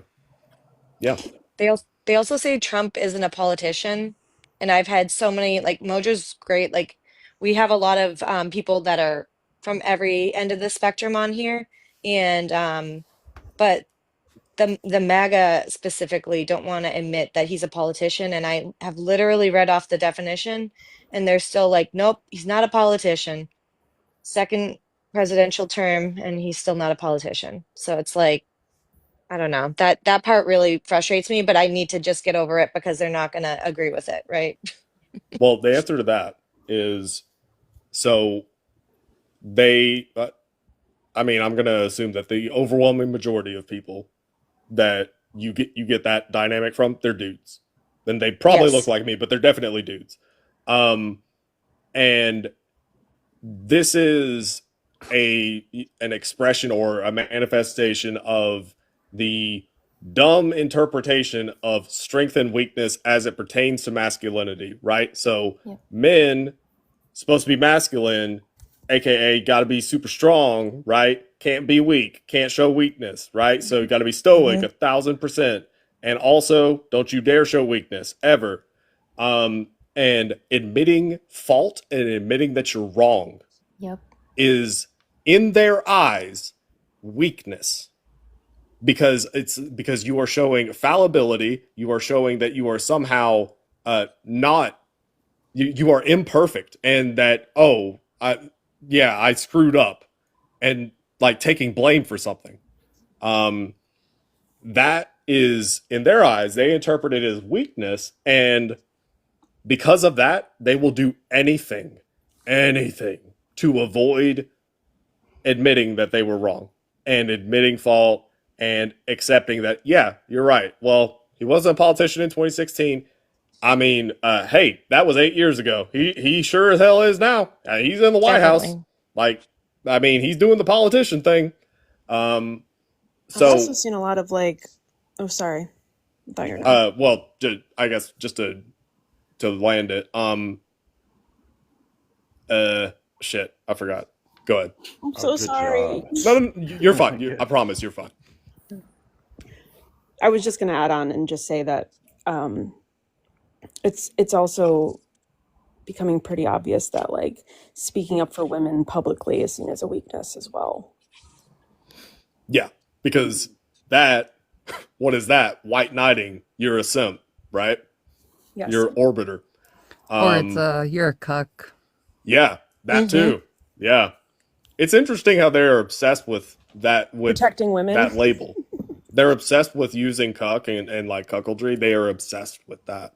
And it's They because are. they definitely get off to We that. know what They what their corn history looks like. Yeah, it is just 100% We that. know what the top 3 searches are. Yep. But so okay, now I remember. So admitting that you're wrong is weakness in their eyes, and so they won't do it. They won't do it. They will just go back to the 4-year-old method, which is stamp their feet, cross their arms, and just nuh-uh, and just pitch a fit. They will do that and revert to childhood before they will ever like dare be quote unquote weak, right? Except I think that every adult, if you were to ask them just in a non-political context, man, doesn't it suck when you have to like say that you're sorry, or you got to like, you screwed up, or like, you were super sure of something and then come to find out you were totally wrong, or you totally It's humbling. misunderstood something. And like, you get in an argument with your partner and then, oh, wow. Yep.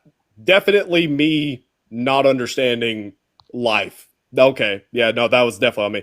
But it's hard to just say, I'm sorry, or like there's a lot of emotion tied up in it, right?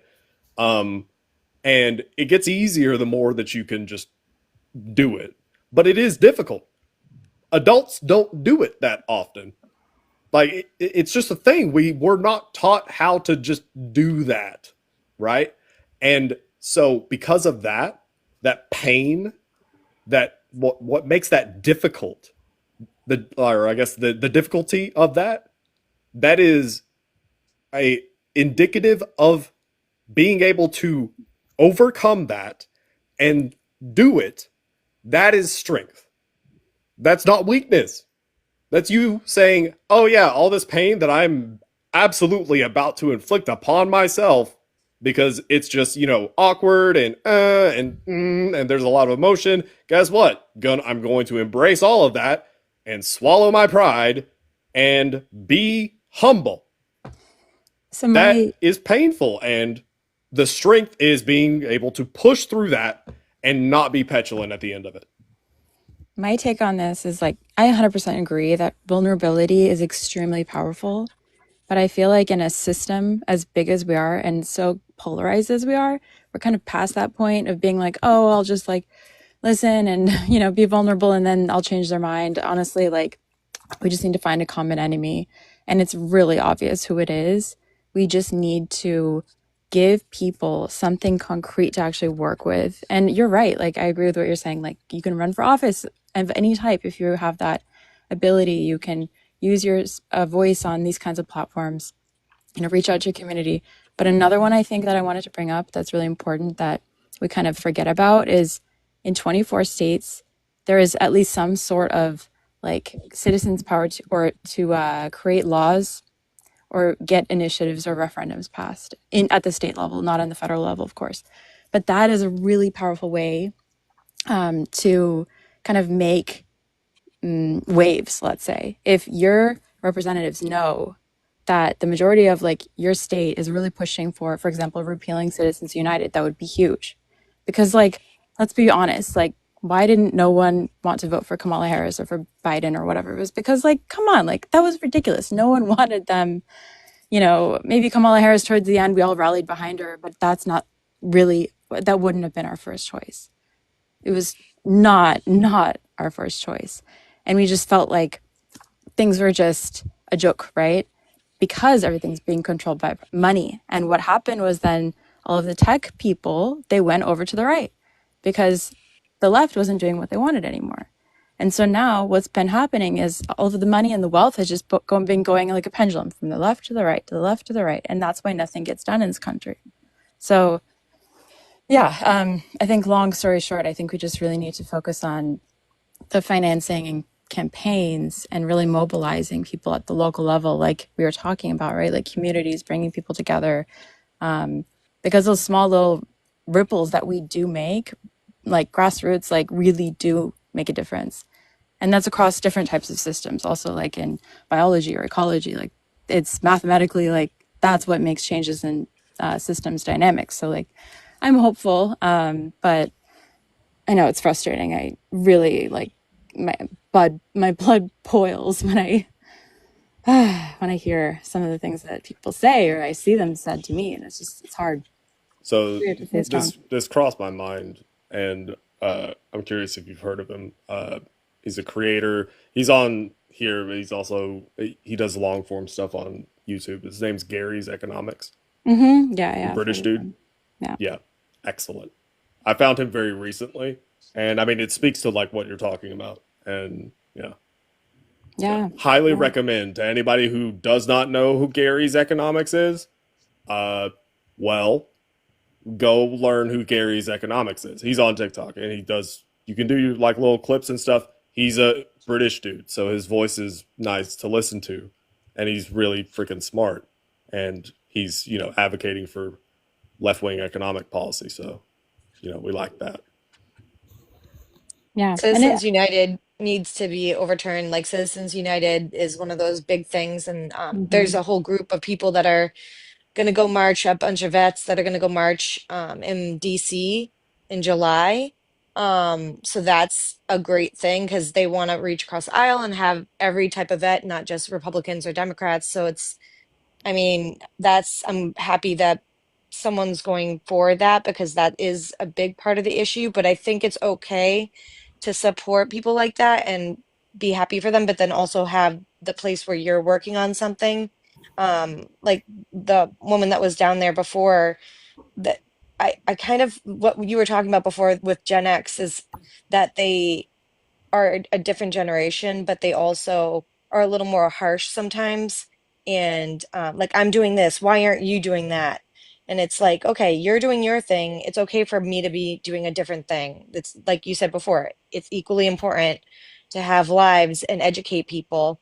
And Mojo is really good about having people that are conservative, but they're more middle, and like we have certain issues that we always will argue about, but we always kind of like have those things that we can agree on.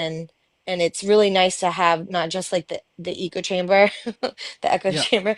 I'm different, right? Right. I'm not your normal Gen X, maybe. I don't know. No, you're not a normal Gen X, no.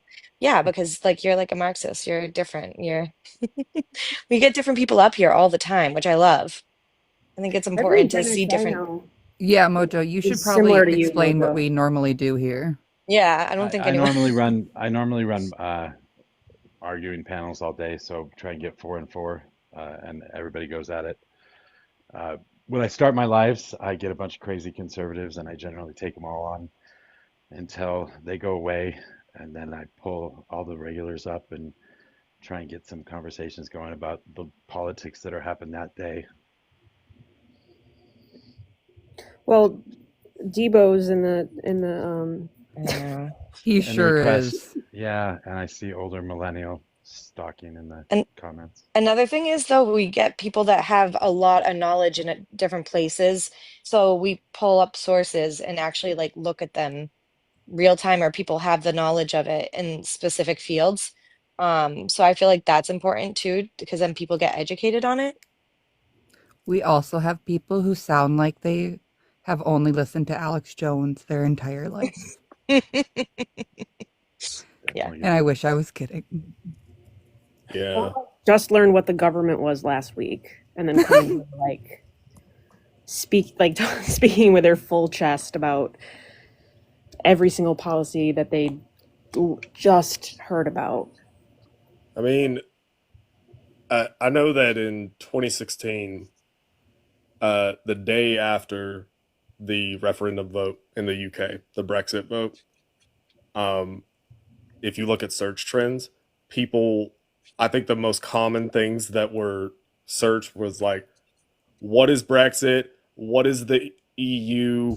What, just these basic questions. And it's like, did y'all not know what you were voting for?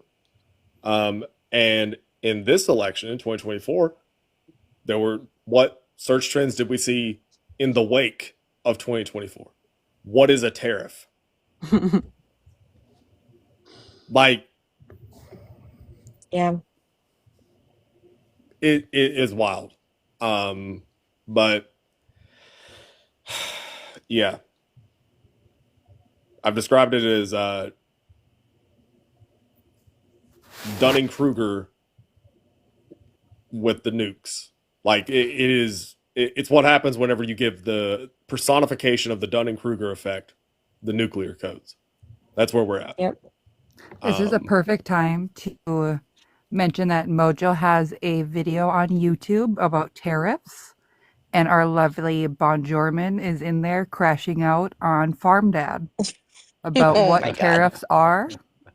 It is absolutely hilarious. If you have the time, give it a check out. Yeah, he pulls out a pen and a pad of paper and he's trying to explain economics to this Avocados. guy. It was pretty funny. And then the infamous John Jones came up. Yeah. Our prophet. Our The guy prophet. that comes in and says strange things. You know, honestly, I didn't know who you were, Nemo. I still have no idea who you are. I'm sorry. That's okay. I've only been doing TikTok for like, genuinely, that's okay. all right. At least I've we only been found doing him. TikTok for like 4 months. So Yeah. Well, I'll give you a little bit of a lore. Here's some Nemo lore. On why I picked my name. So people always assume that it's like either going to be a Finding Nemo reference or is it a 20,000 Leagues Under the Sea reference. Technically, it's 20,000 Leagues Under the Sea, but not really. So when I was in, I think like third grade, we read 20,000 Leagues Under the Sea. Captain Nemo, he is the dude that does the submarine in the book. And I guess my brain decided we're going to form a core memory today. And I remembered when the teacher said that Nemo in Latin means no one or nobody. And that just boop, core memory for, I can still remember it. And that always stuck with me. And it was always just kind of like a cool thing that I knew. And then like when I got on here, I was trying to settle on a name and I just decided to just say no one. Because yeah. Like I'm fine with being no one. I'm fine with that. Yeah. So technically it's 20,000 leagues, but it's just Latin for no one or nobody. Guy Fawkes, anonymous, no Mm-hmm. one. Yeah. Yep. Same idea. The girl has no name. The girl with no name. You know, I do want to see. I guess I've been pretty lucky on this app. I have gotten quite a few followers just from doing lives. I have not posted many videos at all. I haven't done much of anything else besides these panels, and drawn a bit of a following anyway. But I would like to see more liberals in the style of the Daily Wire and Charlie Kirk and whatnot. We do definitely need more voices out there. We definitely need a lot more people doing a lot more talking. And I'm not sure that the kids represent us very well all the time. Mojo, I just want to say, like, Elena, she has a really large following and she streams on Twitch. I mean, she does that.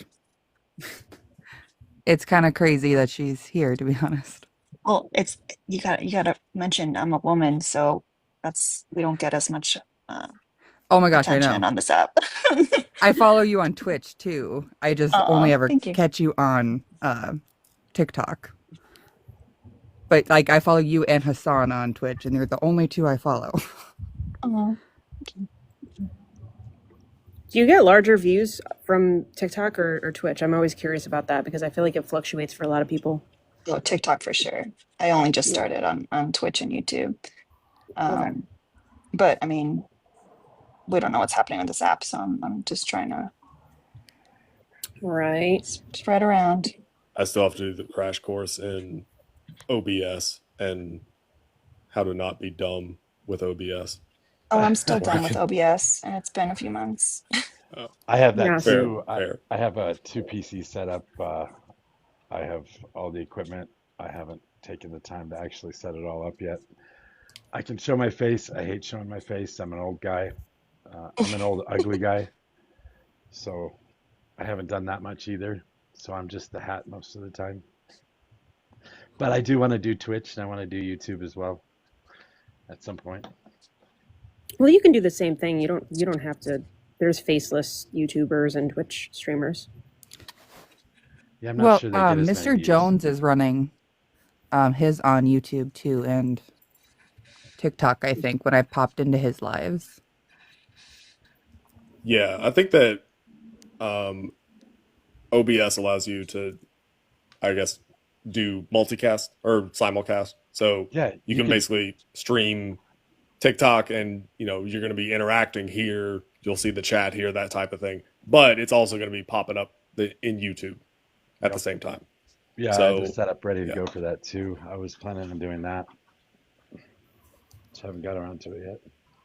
But I think that, ultimately my thesis with this is very simply, I agree with you about the point that the left needs more people in the style of Hassan you said Daily Wire and Charlie Kirk, right? You need those networks.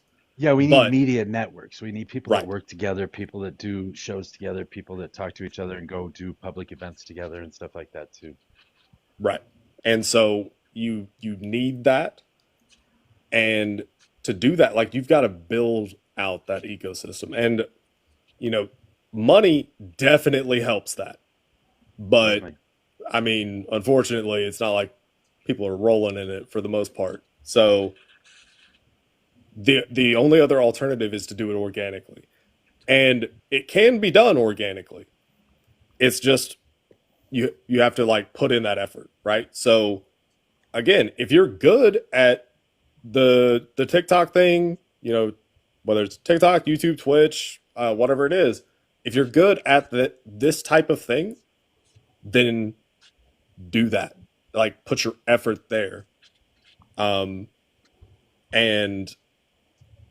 work towards building out a left wing answer to a massive right wing just ecosystem that's just been sitting there and metastasizing and just growing.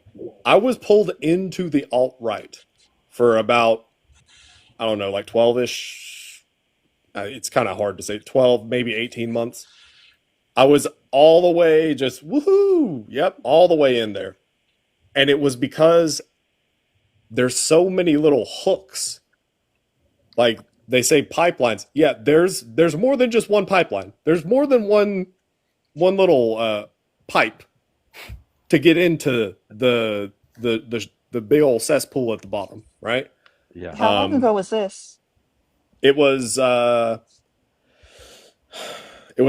was actually in 2016. Now, having said that, I've still voted for Hillary, which you wouldn't think that, but I did Yeah. somehow. But What pulled yeah, you it out? was. I'm sorry. What, if you don't mind me asking, what pulled you out of that kind of like black hole?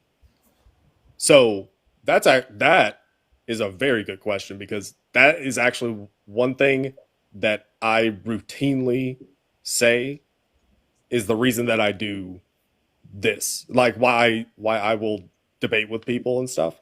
Because people say, why do you debate these like red hats? Why do you like argue with racists? Why do you platform these people? Um, the reason why I was off in cuckoo land, right? Alt right, whatever. Okay.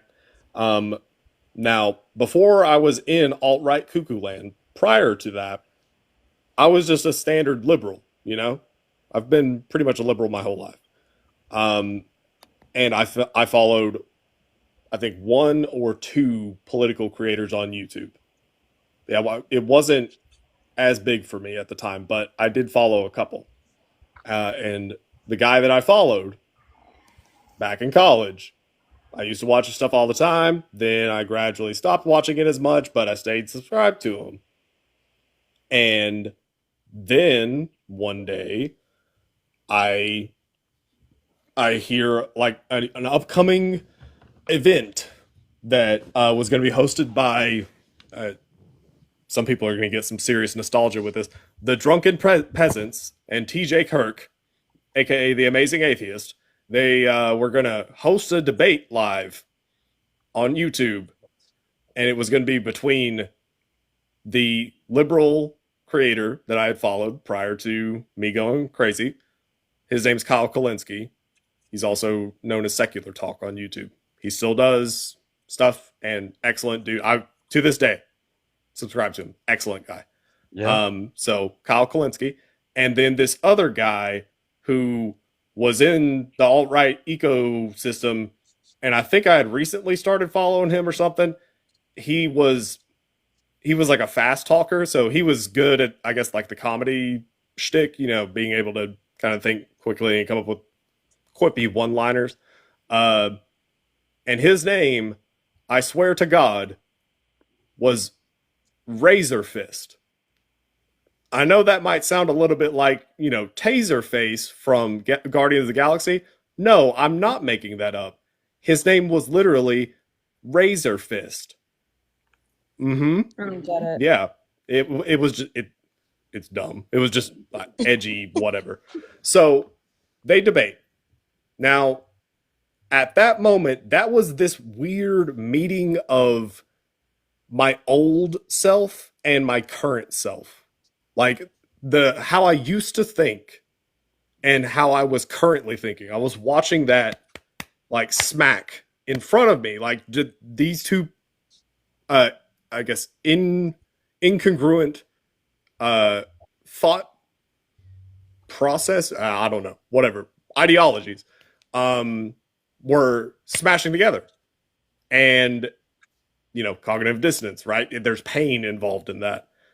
But I watched it. I watched that debate. And it wasn't that long, but it was maybe about an hour. And Kyle Kalinske kicked the shit out of the incel dude, Razor Fist. So that wasn't surprising. But that was kind of a moment for me where I was like, maybe I need to, I don't know, rethink some things. I didn't immediately change because of that single debate. Like it wasn't a oh my god, woo, and just went back to old me. It was a process, but that was the inflection point.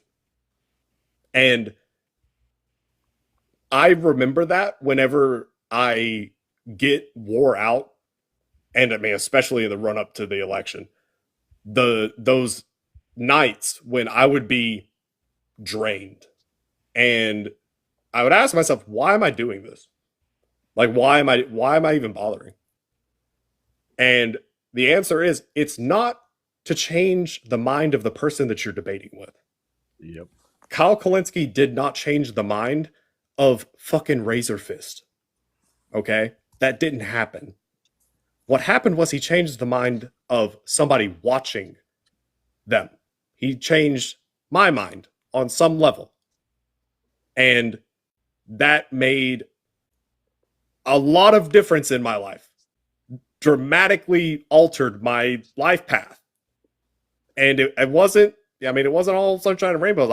I sacrificed there were relationships that were permanently damaged because of what I did. Or like what I believed. But the point is that I tell myself, maybe someone is watching who is me then. Like there's 543 people. Maybe there's one. Maybe there's not. Okay. But if there's not, guess what? They probably learned something. I love teaching people. Oh God, I love teaching people. And so maybe they learned something. Maybe they just learned how to argue with their parents or their uncle or their cousin or some shit. I'm fine with that. Maybe it's that. But if there is someone that was me, that's what has always kept me going. And there was like it was like a whole I had a moment last year when somebody came on to a live that I was in and they said, "Hi Nemo, I came onto a panel or your panel at one point a couple months back. We were talking about Afghanistan, and you steamrolled me on it, and definitely corrected me on a ton of stuff, and said I was wrong on a whole lot of stuff. And I was sitting there thinking, oh shit, this guy's about to, oh boy. But then he said, and you know what? After that, I went and I read some more, and I did a lot of research and a lot of reading, and I'm gonna vote for Kamala Harris this time around." All right, guys in the room, this is my vindication because I've been telling all of you and everybody else that might see this video in the future, I've been telling all of you this. I don't do it for the people on the panel. I don't do it for the conservatives that come into the room. I know that there's somebody watching, and you all have seen people come back and say, yes, I've changed my mind. Yes, I regret my vote for Donald Trump. You guys have seen that happen in this room, in this live. Yes, I've seen it multiple times in this live. Definitely. Yeah. Also, all the young people who have yet to form an opinion, right? Like their main source of information nowadays, like especially after like high school, is their phone. So what you're doing is important. Yeah. Or their parents. And sometimes it's like my whole family votes conservatively and like I don't know what to do. And it's, Not anymore. I wanted to Yeah. make that point earlier, but algorithms are so impactful and important right now. And I've seen it happen in the past year around me. And it was frustrating, and I tried to talk to them, but it was exactly as Nemo described. It's the appeal to the personable, essentially, and it's just like a regular guy talking to you and having a conversation about what he believes in, and in there he's sprinkling in some political ideas or ideologies that are not very progressive. And I also think that it comes from, just some misogynistic beliefs and ideas that many of us hold, and especially men inside. But when you get a lot of reinforced validation for those and the messaging, and it's like, haha, yes, these points of masculinity are what makes you better, what makes you stronger. These points that align with femininity are what embodies the weaker. Then that kind of messaging with like Andrew Tate, for example, it starts to make sense and it starts to seem like the better option, essentially. And also algorithms on social media have been very like right leaning, to be honest. Like all these pipelines that he was referring to, absolutely 100%. Like even if you like create a like an Insta account, your clean slate algorithm is going to show you a lot of degrading and misogynistic, basically like memes and jokes. And then you open up the comments and a bunch of guys are agreeing with that. And to an impressionable 15, 16-year-old guy, that's the pipeline. That's how they get there. Yeah. So you do this all the time, yeah? You debate people. Yeah. Yeah. Like I don't think that I'm a debate bro by any means. I don't do the whole like philosophy thing. Like I've listened to Phil Bros and I start my ears start to bleed after about 5 minutes. I'm not anywhere in that realm. But yeah, like just when it comes to I guess political ideology and stuff like that. Are you asking because of Debo? No, not necessarily. Oh. Yeah, there's somebody in the I comments think he could that wants to handle argue with you. Debo. Yeah, that's fine, but he can do it on his channel. I don't want to even worry about debating right now. It's like 3 o'clock in the morning right now for me. So yeah, I'd Debo, rather not get in debates. You are. I mean, so we definitely don't have to do it right now. But Debo, you can follow me. I hosted a live with Amanda Rose every night. Starts at like what is it? 8:30 Eastern time. Do the conversions wherever you're at.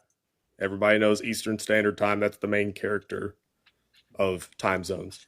So Eastern Time, 8:30, and then we go until I don't know.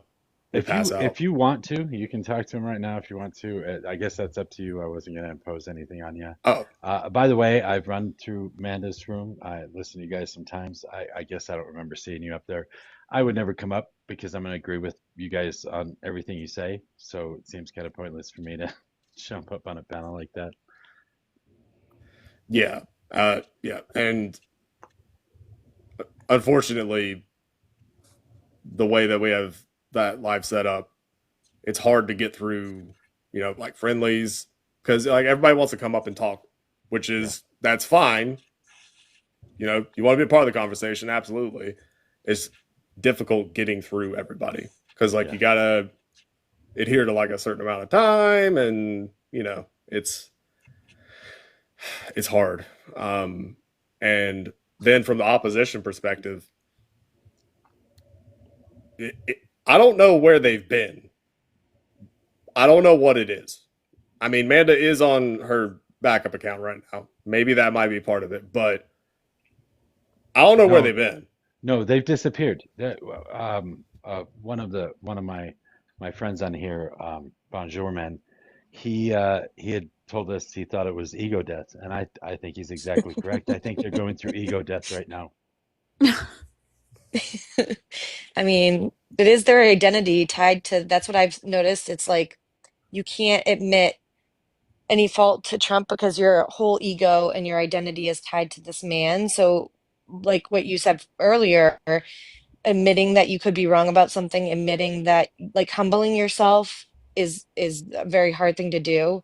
And if you're so rigid that you refuse that you were wrong, you refuse to change, and that this is part of you, and that he could be wrong overall, it's like they don't. It's like maybe they're just disappearing because they can't accept that right now. I need my MAGA mom to have ego death. How can I do that?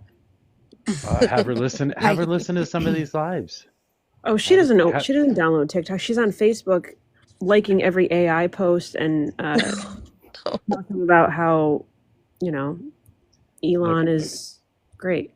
I have the same problem. My mother-in-law is deep into Trump. She calls us about all the revelations that are coming along, tells us when we need to buy toilet paper, when the electricity's going out. All of it. I hear about it all the time. Yeah, it's not a lot of fun. We had to buy her an iPad and an iPhone because she didn't know how to use anything, and she was screwing every PC and phone that she had up, and so we had to set it up with child protections on it so that she couldn't get to. Downloading that malware. It's crazy. It is crazy. We've had to go through all that for her because she's that deep into it. Yeah, my dad too. I've been like slowly subscribing to like, because he goes on YouTube and watches it like all day, subscribing to things that are more left leaning or like maybe in the middle or something that's like, Gary's Economics, for example, is like, I'll just subscribe to this. Oh yeah, I've But literally thought Slowly about indoctrinate him. texting my mom certain YouTube videos and being like, "Hi mom, miss you. Watch this." Fast forward Babysitting. 6 months. Hey, hon. Hope you're doing okay. I wanted to ask you, where can we engage in praxis to overthrow the bourgeoisie? And you know, let's uh,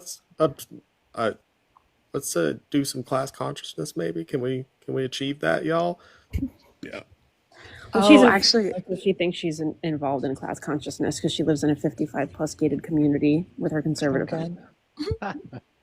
I wanted to talk about that earlier when you guys were talking about the the crazy like city states and things that they're talking about. So without giving like too many details, because anyway, I was at Burning Man in 2023, and in my camp we had let's say a very important person in tech who came. Actually, I'll say his name because he's actually one of the good guys. His name's Justin Rosenstein. He's like the creator of the like button on Facebook. He came and spoke at our camp, and it was a really, really great conversation. And it was really funny because the whole time he was talking about this like beautiful experiment of his that his nonprofit is. It's called One Project. Very socialist. Like this guy used to live in a commune in San Francisco. Like he's totally like the hippie that he's since left tech. Like he's a good guy. And he's just going on and on about how we need to have like mutual aid networks and, reduce suffering across the board and all of these like big ideals. And I was like, wait, but this is so big. Like, what are you going, like, how are you going to do that? Because we have a government. And he's like, yeah, like, well, I mean, I guess it's like, he's kind of vague. He's like, yeah, maybe like you could consider it like a political party, but like, one day, like we'll see. Right now we're putting different kind of experiments, let's say, like in other countries. And then fast forward to now, I'm like, holy shit, this makes more sense because it's not to say that I think what I'm realizing is that the premise that democracy was falling and that they wanted it to speed up. Whether they wanted it to speed up or not, that's debatable depending on who you're talking to. But like there's thinkers like him or Sam Altman who are definitely more on the more ethical side, but there's also the ones on the unethical side who are definitely like trying to form their own feudalistic societies. That's really scary. But yeah, it's wild. They're just like have these delusions of grandeur and they're like, yeah, I can like create this like all powerful social media app. Why not create, a new governance model because they think they can. But yeah, that was wild. Yeah. That's They probably exactly what it is. They very much have God complexes. I mean, I work in IT, so God complexes are very common in IT if you're an IT guy. Same. But you turn that up to 11 when you're an IT guy who has a God complex. You're also more than likely socially awkward. You definitely got some stuff that is ripe for therapy that you're just not addressing. And oh, by the way, you made the right decision at the right time, and the stars aligned for this thing, and now you're a billionaire, and people think that you're a genius. So at that point, the God complex is just even more inflamed, right? And that's really where Elon and Peter Thiel are, especially. Yeah, and it's also the money. Like, I keep bringing it back to money because what is money if not like power? Elon Musk, the reason why he's got so much money and wants to keep it is because there's no one else more powerful than him. He doesn't want to lose that. He can literally control so much of the world right now, and he gets high off of that. And Well, not yeah, just that's him. why he's running all over Europe, trying to control elections all over Europe too. Oh Yeah, God, in Germany. Romania. Africa. He's just zooming into them. He's not actually physically running into them. He would be arrested. That's probably true too. Okay, will can I ask you say, guys a question? go ahead. Because this is literally like, it's mind-boggling to me. Have you guys heard about what happened in Romania? Like, have you seen it on the news at all? No. No. What's going Because on? it's actually insane. In December, there was this candidate that came out of nowhere who got power or got what's it called, popular on TikTok. And then in December, on the 6th of December, they canceled the elections. And there was this president that was obviously in power, and he just kind of stayed around. And eventually, the people were protesting so much, like, what the hell? Because we have a really bad history with dictatorships. And so eventually, they put someone else in who's this, like, I don't know, random dude who's just has his own weird history. But they're saying that the reason why they canceled the elections was because this new candidate, he was kind of like a puppet from the Russians and potentially has ties with like the old Communist Party. And it's really big, actually. The fact that it's like this in December they canceled them. They say there's Russian influence, and then finally we're not going to have another full round of elections. So like the primary and then the actual election will have to be done again in May, which is just like, yeah, I don't know. It's So that's a good thing, right? Because they stalled it because of the influence and the intelligence that they had. They were like, this is not good for our country. I think it's kind of like you can't win either way because me on the left, I'm like, I see this guy and he's so like he uses religion to manipulate people, and then he's definitely more nationalist. He's very misogynistic, and I'm really happy that he got like also disqualified to run. But then you're totally wearing away at the trust of the people. So no matter what, you're not winning. Well, it's interesting that It they're putting just that out there and saying that's the reason. You would think that they would kind of maybe blame it on something else. I mean, that's what they did here. Jel, it's hard to take you serious when you're Don I Vito. I'll know. be She honest. always does Sorry. crazy. You could do the mustache and the pirate. I mean, yeah, or New York is fine. She doesn't make. I mean, just Don Vito. Well, he's looking at AOC. He likes her. No, He's that's also so looking at creepy. me. Oh yeah, that's true.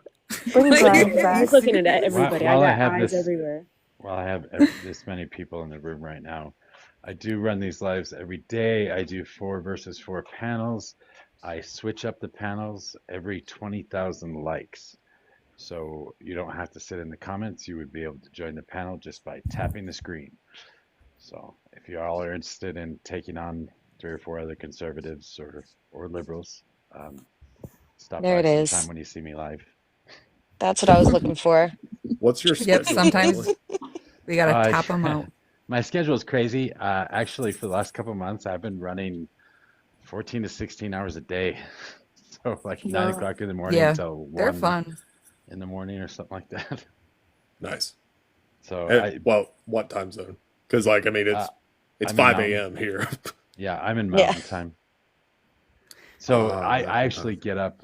Well, everybody says it's 9 o'clock. I think it's usually like around 7:30 my time, 7:38. It's like 11 for me. Yeah, so it depends. But that's when I get up, and I've been running them that long because I'm like a young retired old bastard. I know what So that feels like. This is what I'm doing now, and I'm just arguing with people and running them all day. Like physically, I'm young. Mentally, I am. I don't know. I'm doing the thing in uh the Last Crusade where that dude just like ages really fucking fast. Like, yeah, it's that. I feel the opposite. I feel like I'm physically old, mentally young. I've got a lot of ideas, but not a lot of energy. You know what I mean? Yeah, I'm getting physically old, but mentally young too. I feel. I don't know. But the wonderful thing about getting older is it seems like you need less sleep. I don't know why. That's what my dad said too. That's weird. I don't see myself as someone that will ever need less sleep than I just feel like I'm a sleepy girl for life. Really? Yeah. I'm an insomniac. I have been since I was like 7. This is normal. Oh, I don't have like a healthy sleep schedule. I just when I do sleep, I need a lot of it. Oh yeah, no. Oop, I like I used to pills. read books under the covers, and I would be worried that I would get yelled at because I would Oh, not be able to go to same. sleep. So I'd stay up till like five or six reading books, like a crazy person Same. under the covers. Yeah. My I don't eyes are know. all fucked up from reading in like the low lighting. Probably. What about you, Nemo? How long do you go on during the day, and what are you doing up at 5 o'clock in the morning? Oh, An insomniac. Where did you go wrong that you're here? Did you see his face when I said it? He was like, yeah, yeah. yeah. Like, I mean, I really resonated with the having insomnia at 7 years old. That I was definitely, I was staying up late then too, and then I guess at some point I messed up my. I don't. I mean, I don't even know if it's the circadian rhythm. My mind is more active at night. Me too. Mm-hmm. And I've tried to reset it. I really have. I've done all the things, and I just think better at night. Don't know My why. I ADD always say is to my like that doctors, too. I've tried all the things. I've done all the things you've told me to do. I've tried all your meds. They don't work when I can power through it. I always say I'm like mentally awake, but physically. Oh no. Yeah, I'm mentally awake, but like physically tired at night. Mm. But during the day, I'm mentally tired, but physically awake. Does that make sense? Yes. I just love watching you like that. Like this is my favorite fruit. I'm dark model cowboy. This is my Jack favorite. Sparrow. She looks like Jack Sparrow. Dark mega cowboy. I feel You like need I to look start at a lot of trolling. different people. I don't know. Chris You trick Angel. people. You play Chris like the Angel, MAGA with do a that. magic trick. With CT that. just did one for us for my birthday. Oh. Okay, No, so I have I another don't. question. I assume, Nemo, you've been doing this for a while. What is the Yeah. how do you stop getting the puzzle pieces? Why do the puzzle pieces pop up? So okay. Certain things can cause it, right? So I get puzzle pieces if I scroll into a live. Normally, it's because, I mean, this is Nemo 2. I have many accounts. They're all in my link tree. Have fun. I think I'm up to 6 total now. But if I switch over to one of my other accounts and then immediately go into TikTok and immediately jump into a live, it will do the puzzle piece for me because it's like it's trying to make sure that I'm not a bot because that's a really fast process to do that.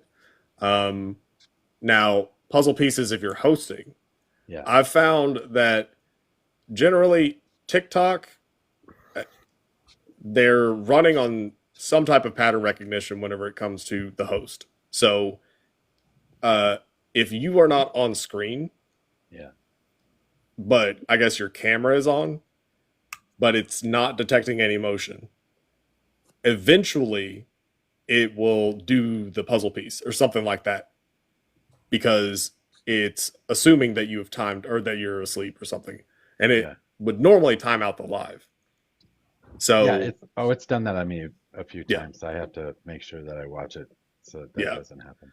The easiest way to fix that really is just, I don't know, once every 5-10 minutes, just change the background to another picture, or I don't know, move your camera a little bit so the camera is like kind of, I don't know, confused for a second and it tries to like figure out what is and is not the background. And so that, because that's motion. And so at that point, it's going to recognize that as, okay, that's probably a human. And I think that'll reset the clock. That might help. Yeah, I still don't know how the stupid app works. I don't know how the leagues work. I don't know how any of that crap works. I figured out how to do a banner the other day or something. I don't know. Oh, yeah. I What know the it hell sounded is like it I with knew what I was talking about just then. I literally don't know how leagues work. Like I don't know half of the things that you can do on TikTok lives. I'm genuinely dumb. Yeah, we're just figuring that out. I just went and screenshotted all of the stuff for Mojo and put it in our Discord, like as a viewer, how to do it. I mean, right now he's in the C2 on the top 20. He was on what were you, C4 like It's 2 days top 10 ago. now. Yeah. Yeah, He's been top it's a 10 popular before. live. Wait, so earlier Like, tonight, we got up to number 15, and I'm trying to get everybody to do some different stuff to see if we could actually get to number one. Yeah, couldn't figure out how to get there. Is that like in the well, US? it's, What does that mean? I I have no don't know. idea. When I went and looked at it, Has to do I with the went and looked gifts. into the creators like lives, and like a lot of them were just DJs. So I really don't understand how they're getting so high up, but like I don't sit in DJ lives for very long. I mean, I know that when Amanda and I were grinding, like in the run up to the election, when we were just nonstop, and like when she wasn't hosting, I was on all the panels, just all of it, just going and not sleeping at all because I was telling myself I can sleep after the election. Like, yes, Tim Walsh, we can sleep when we're dead because I'm definitely gonna probably lose my life from sleep deprivation after this. Um, so yeah, I was chronically sleep deprived in the run up to the election. But when we were doing that, she got up to the A League. I think she got up to A1. Um, and it really is just a matter of the amount of time that you are on plus the engagement that occurs during that time and like how much money you are, I guess, making TikTok in the process, right? So like gifts or whatever. Yeah. Yeah. Yeah.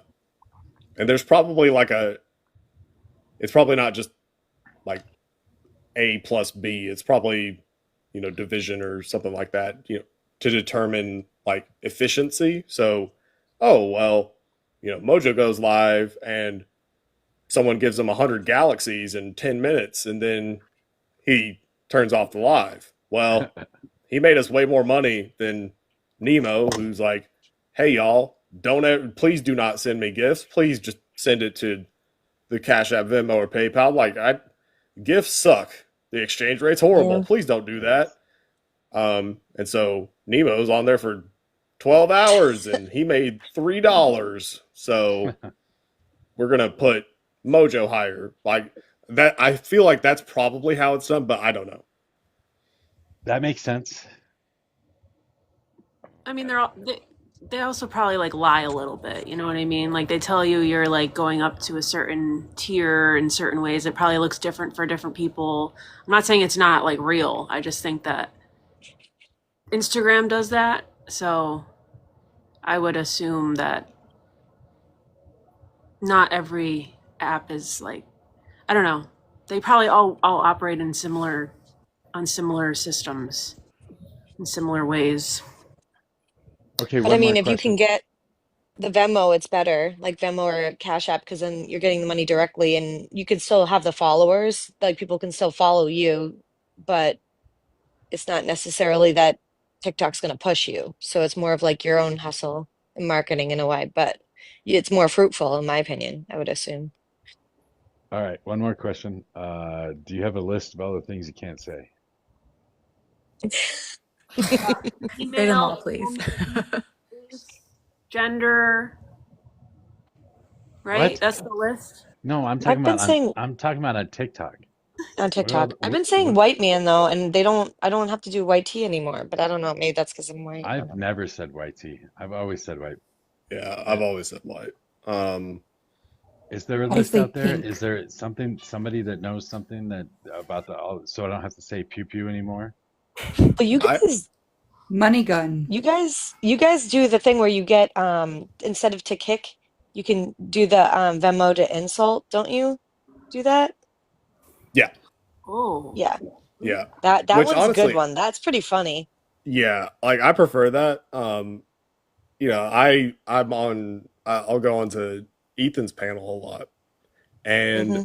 he does pay to kick, and it works for him because he's got like just a train of MAGA people who were chomping at the bit to just come up and scream the N word. Just Yep. they really want to, so it works. I'm exaggerating, but it works. He's got a big roster, right? Uh, but I guess for whatever reason, Amanda and we don't have that same roster, and we're lucky if we find one an hour. So Really? yeah, like it's been really weird in the last, I don't know, month or two. It's just Hmm. that they're just non-existent. Since the fake shutdown, they changed some Yeah, things. Yeah. All right, so we did a Galaxy to kick on one of our shows one night. So I have a mod, Piccola, who mods for me usually. And when I do Galaxies to kick, or have done so in the past, I always tell them to give it to her, because yeah, I don't know that I want to mess with it, or don't necessarily need the money. So they give it to her. But anyway, she had racked up 120,000 coins in one live. nice. How come you haven't done that again? Because it was Patriot and everybody else doing it, and then everybody was getting mad that Patriot was just kicking everybody off Oh, the panel. well, he's like not welcome back, right? He's not. Wasn't he here? Oh no, he was on Jody's today. That's He was fine. on Jody's. So it's time for a new. Yeah.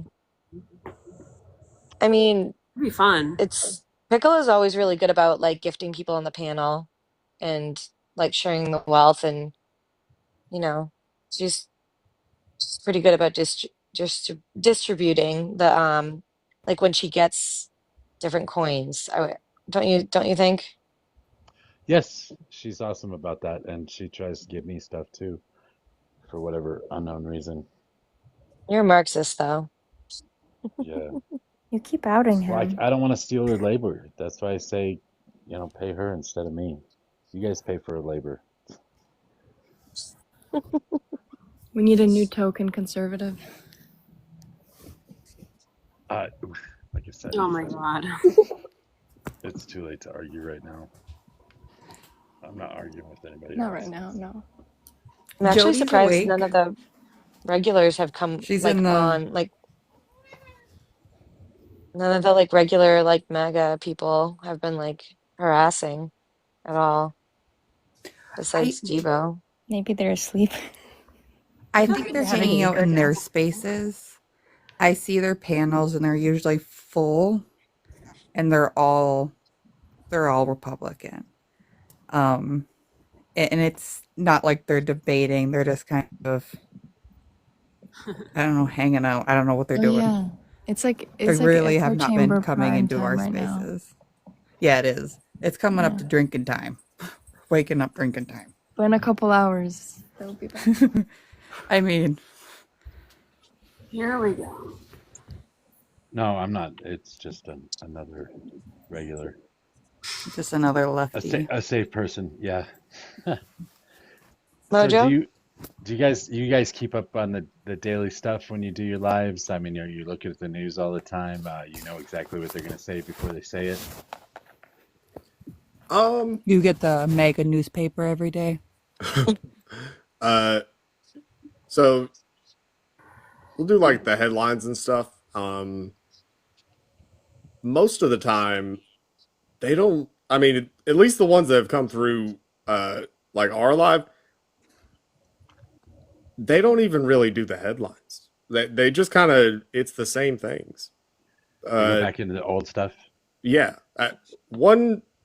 One thing that, I mean, there's a few patterns that I've noticed, like I guess argument patterns that Red Hats have done, where now they do they desperately try to get the conversation onto, yeah, but y'all What if it was lied about Biden's brain, and Biden? then try to get you to then push back on that. So then the conversation turns into their comfort zone, which is, I want to argue for the next hour about whether or not Joe Biden has dementia. That's because they've got that shit memorized, right? Yeah. And that's they're comfortable there. There's no extra BS they got to deal with, and they can just throw whataboutisms and blah blah blah. So that's one. The other one is something Kamala Harris bad. 1.8 billion dollars, and she's broke, and also Beyonce. And Yeah. did you know that she dated someone who was separated from his wife for a decade? You need Oh to my come here god. when our resident conspiracy theorist is here. Oh yeah, When we had both of someone them put are on an here. actual tin hat today, like a tinfoil hat when I came in the. Was that in Jody's too? Maybe that was That Jody's too was today. I probably don't in know. Jody's, yeah. Yeah, Was it it was messy? Tony. Tony Oh, put on the Tony's in the tin hat. comments. He he made a tin hat today and put it We love on. Tony. When I came in, I was like, "What the fuck is going on? Is that a tin hat?" It was wild. Like We love him. actually tin. It is all the He's so same funny. arguments. There are some up to date conservatives on these panels. They I get to see some of them sometimes, I suppose, but generally they stay away from my lives because I've got friends that are that come up in the panels that are lawyers, immigration lawyers. I've got doctors. I've got a whole plethora of professionals, teachers, people that work in the federal government, military professionals, and all of the branches you can imagine that can come up and challenge anything and everybody and whatever they say. So a lot of them will stay away. We've even got a couple of economists that come up and talk. So I don't We know. say tariffs a couple times. Bond comes out of nowhere Yeah. with his Yes. tablet. Yeah, you say bon, and he just shows up. Turbo tariffs. Or tariffs. I was like, I did I guess, at least I'm trying to think of what the psychological term is for it. Negative reinforcement, I think. Maybe no, it's not negative reinforcement. It's where you use pain to encourage something, but it's not negative reinforcement. Operant Masochism? conditioning, I guess. Masochism, operant conditioning. That's what Positive it is. I was reinforcement. I mean, gonna I say, yeah, immediately this is thought gonna masochism. deviate this conversation. No, I think you're Masochism right. felt right. Wait, I think you're Yeah, Positive. right. I mean, No, that's negative reinforcement. yeah, without context, that's like, wait, what? No, I ended up I stumbled into a debate with an ANCAP one time, and They're so fun. anarcho-capitalists, Yeah, that's an they're fun. exercise in pain because they, you know, I'll give them this: anarcho-capitalists understand economic theory very well, yeah. and you've got to know that. You've got to They know understand what theory did you say? economic Economic. theory. Oh, got Yeah. it. Got it. Yeah. Like, I mean, that doesn't mean they're right. I'm just saying they know Right. the lingo and all the different, it's kind of like a Philbro, right? And so I stumbled into a debate with an anarcho-capitalist, and it it was rough to push through that in real time and like really hit all the little economic things that I wasn't 100% on. And I mean, at the end of it, I guess I kind of, I'm not going to say I won, but like I kind of like Didn't made make the a fool out of point that, yourself. I'm sorry? Didn't make a fool out of yourself. Yeah, exactly. Like I made a point, and then he just kind of sat there for a minute, or not a minute, but like, maybe like, 5 seconds, like that 5 solid seconds of silence that was like, huh. Like it connected, And yeah, I mean, I don't count that as winning, but I made a point. So that was good enough for me. Now, Last night, was your point derivative of like, were you kind of using his own style? Were you coming from a same place as like, hard factoids and just that kind of like brash, fast talking? I know exactly the kind of guy that you're talking about, and they are really difficult to debate. Like, in order for you to have had that moment, were you dismantling him with his own style, or was it just like a point like of your own principles that got him? Like, So, uh, thankfully, he was pretty similar to me in like tone and just okay, demeanor. So I'm pretty chill. Like I'm pretty, calm overall. I mean, I say that, and then you could probably see me popping off on someone tomorrow. But for the I most mean, compared part, to Jay on Ethan's, yeah, I mean, I will. I mean, I'll go full Hulk J mode. I will. I will 100% do the J shit. Um, if just the right things happen. right. Um, I think I'm just asking in that specific instance you just brought up, what was it that kind of gave that, yeah, what was that pregnant pause? Like yeah. what So, system were you utilizing? right. So, we were having just standard, pretty calm discussion about. He's just advocating for the standard, ANCAP utopia Hmm. thing, and so we started talking about okay, but how would this work in uh, a company town situation? Um, and he tried to outline how a company town would totally be fine, guys. Um, and I managed to get to a point where I explained to him the history behind company towns because I didn't use the label company town. But I explained to him the history behind what he was advocating for, where a company would literally own an entire town and yeah, just Disneyland, but worse. Um, and I explained to him the history behind it because, you know, we already went through this in the early 1900s. Um, and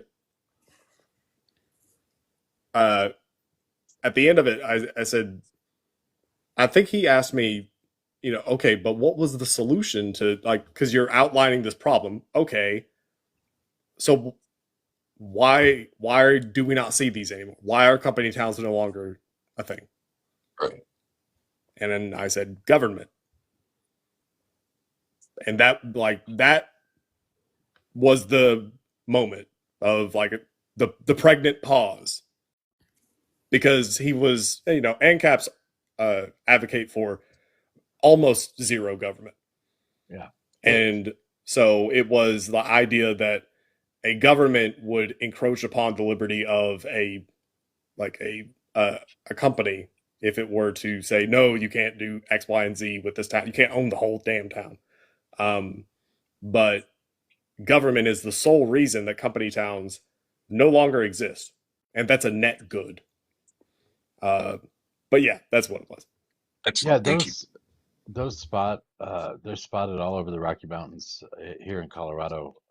You can go up to the old company towns, the mining towns. They're all mining towns, and the mining company owned the entire town. And you spent your check at the company store, and you bought your car at the company car dealership, and I mean, everything. It was all the company. So they did that. Yeah, we still now they're tourist attractions. I remember it was that song. Was it Working you? on a chain It's like you chain gang. haul. Is it haul 16 or row 16 Yeah, tons? What do you get? rope Another day rope. older and deeper in debt. St. Yes, Peter, rope. don't you call me because I can't go. I owe my soul to the company store. Yes, robot. Another one of my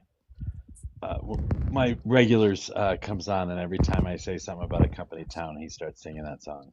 Every time. he's also our he's resident Texas. warhawk. Yeah. Oh yeah. But hey, guys, if you want to do some some vintage, you want to bring back some retro stuff, guess what? Company towns, they're coming back. Elon's got one lined up. It's called Starbase. What? Yep. I Is was that looking in that up Texas? earlier. In Texas. Yep. Oh, that's so crazy. Is this government funded? That's a good question. I don't know if it's It doesn't well, surprise it's me. SpaceX. I don't think so, actually, but I could be wrong about that. In certain ways, it has to be though. Sure. Yeah, like it's SpaceX, so they're definitely getting subsidies or contracts. So, He doesn't work for free. right. Is this the rocket launch area that like near the beach? Is that what you're talking about? Yes, I think so. Okay. Where he was So getting in SpaceX trouble for Starbase, previously SpaceX South Texas launch site and SpaceX private launch site, is an industrial complex and rocket launch facility that serves as main testing production location. Okay. Yeah, now the residents can't even like use the beach. They can't even go to the beach. All right, another question. Are you okay, so you've obviously got a PC in front of you, yeah? Yeah. And you're doing this on your phone? Yep. And do you have a separate camera or you just use the camera for your phone? No, it's just the camera on my phone. Okay. Yeah, I should learn OBS. Like I was gonna say I should learn TikTok Studio. I tried to learn TikTok Studio. I didn't really learn that much. But I know OBS is, I guess, the more logical pick since it's agnostic. So I need to do that. You learn. I learned it in like 1 or 2 days, and then you have like a system that you set up that you just have to remember how to set it up every time. But it's pretty straightforward. You just have different settings for whatever kind of stream you want to do. But if you're doing the same kind of stream all the time, it's pretty easy. Yeah, I've Just got a watch couple the of YouTube videos. video that they have when you download it. They have a very great instructional page and a Wikipedia page. I've got a couple YouTube videos that you can look at that allow you to stream TikTok and then restream to Twitch and YouTube. So it'll tell you exactly how to set up OBS to do that. I'm assuming that, I mean, I know that OBS has capabilities to do damn near anything, but can you just very simply use like the camera on your phone as the camera? Because I mean, I have a laptop. That's all I got. I have a laptop, so I'm not exactly working with much. And the camera on this laptop is dog shit. So, are you able to? Yeah, you would be able to use any Bluetooth device that also has a camera. Oh, sweet. Okay. Do you have an iPhone? No, it's Android. It's a Samsung S22. Yeah, whatever. Yeah, I know. I have a Samsung flip phone. My camera on my iPhone is better than all the other cameras I have. So I have an iPhone 16, and that camera is friggin' amazing. Yeah, I was about to make the switch this time around. Have you always had Android? Yeah. Yeah, I always had Android. And I mean, I don't have anything against Apple. Because my first, I guess, love was graphic design. I loved it. Loved it. And they use Macs. Like Macs are just better. They're just better. That's what I have. And so I got used to using Mac OS and just operating inside of that. But Well, that's what they taught us in school. They were all Macs. Yeah. The computer labs were all the computer labs. Everybody blast from the past. It had to have been the processor back then. I think they had the RISC processors that were a lot better than Intel's at the time. Yeah. Yeah, the big booty apples. The big booty. They're huge and they're colorful, and you'd have to run. The ones that were see-through. Yeah. Mm-hmm. Oh my god, I dream about the iBook clamshell laptop. That's a CRT. Oh my god, those are wow. old computers, CRTs and everything. Yeah, that's not the case anymore. No. Like So my no stepdad IT was student. a. Sorry. Oh no, you're fine.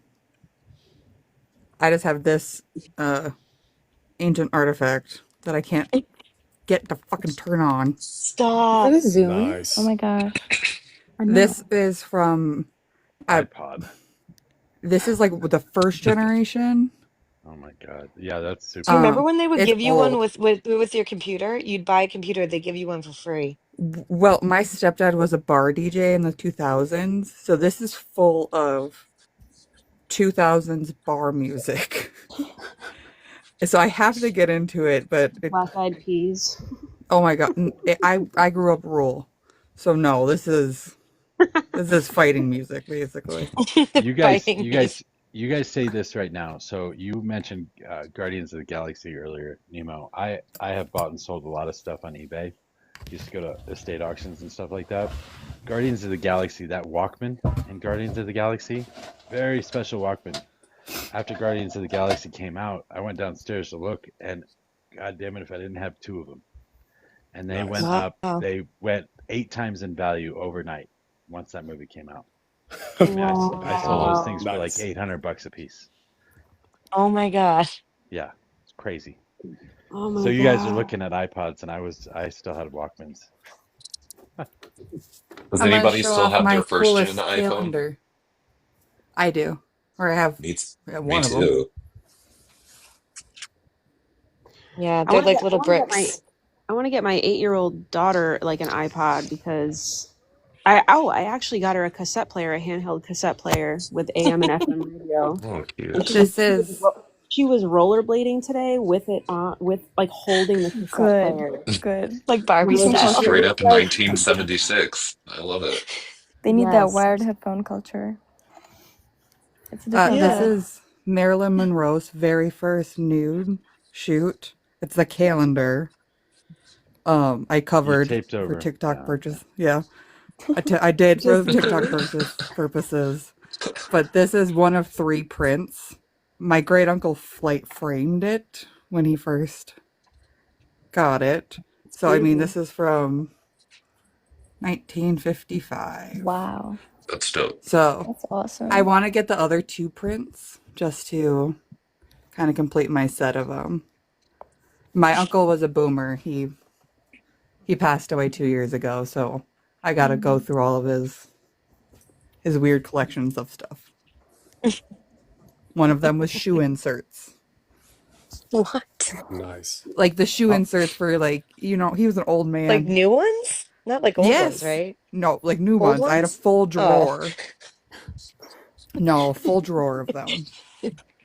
If Were you they I could didn't get know Ever like you a get the could. some. height?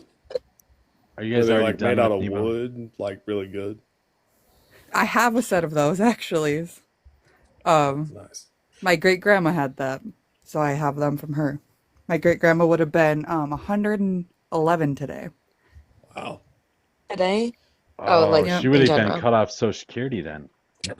Oh my Elon would God, have she would have. Elon would have cut her. Wow, I hate Yeah. that that was funny. So her and I are 2 days apart because my birthday was on the 22nd, and so was my daughter's. And then my great grandma's was on the 24th. And I grew up with her for the first 10 years of my life.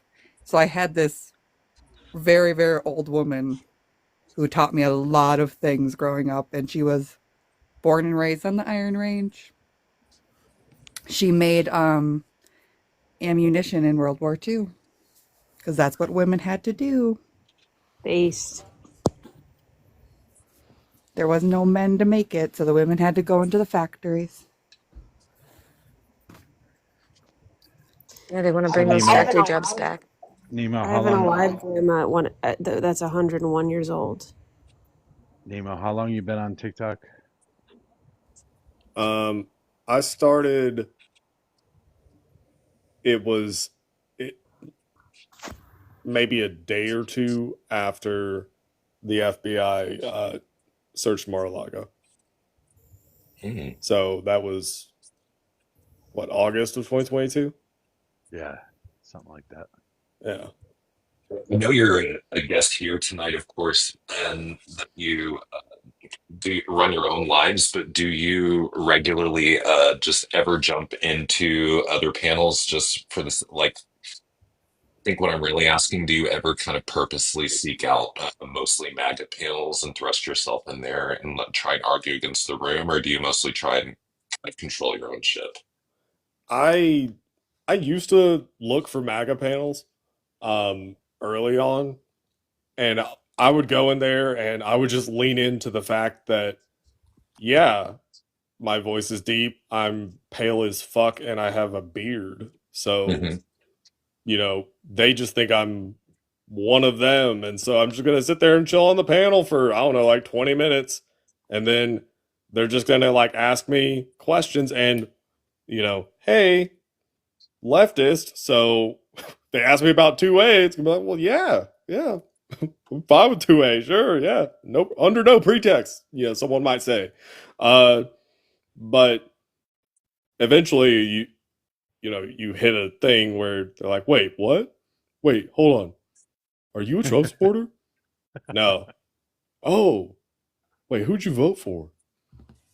I voted for Biden by mail in Georgia. Yeah.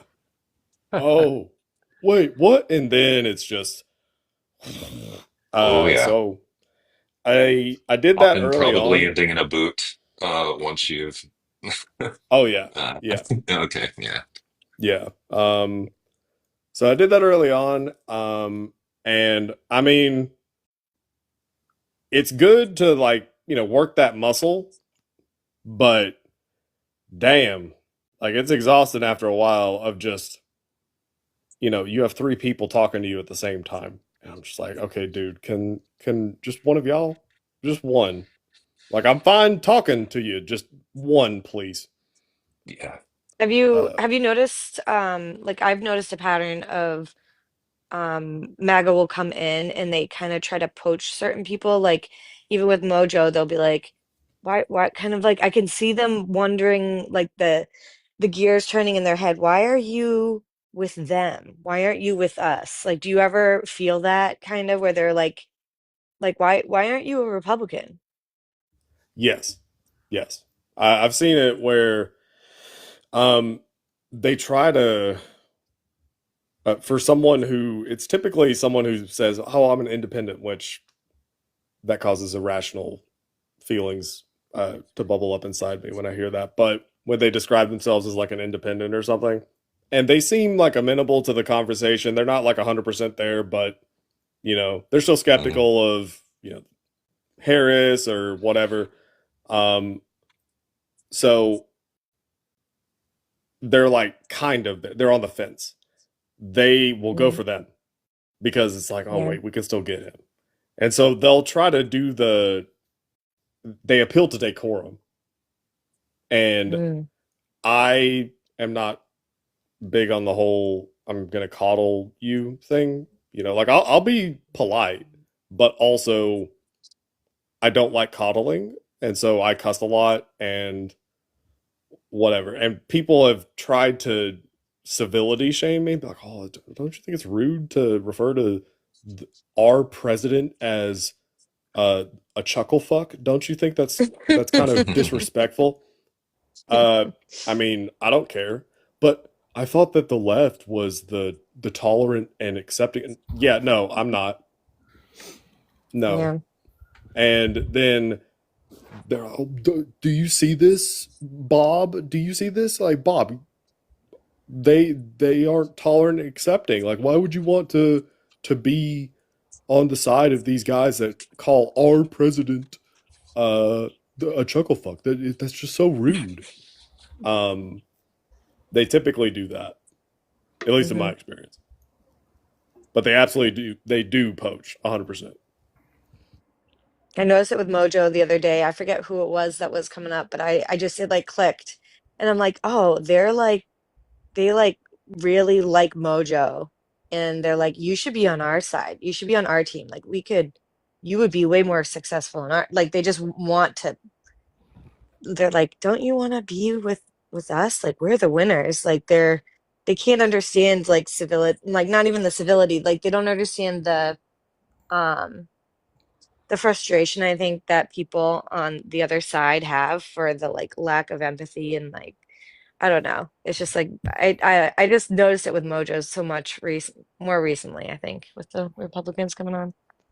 But I also see them as so kind of consistently prone towards conversion. You know what I'm saying? Like I actually do believe that very, very rarely are they actually here for discourse or to really learn anything. Like I really do see a need for them to try and get people to align with their ideals. Like I couldn't necessarily list for you all the reasons why that may be so, but I feel like I see that a lot less, on the liberal side. Like, we're here to take down the clown.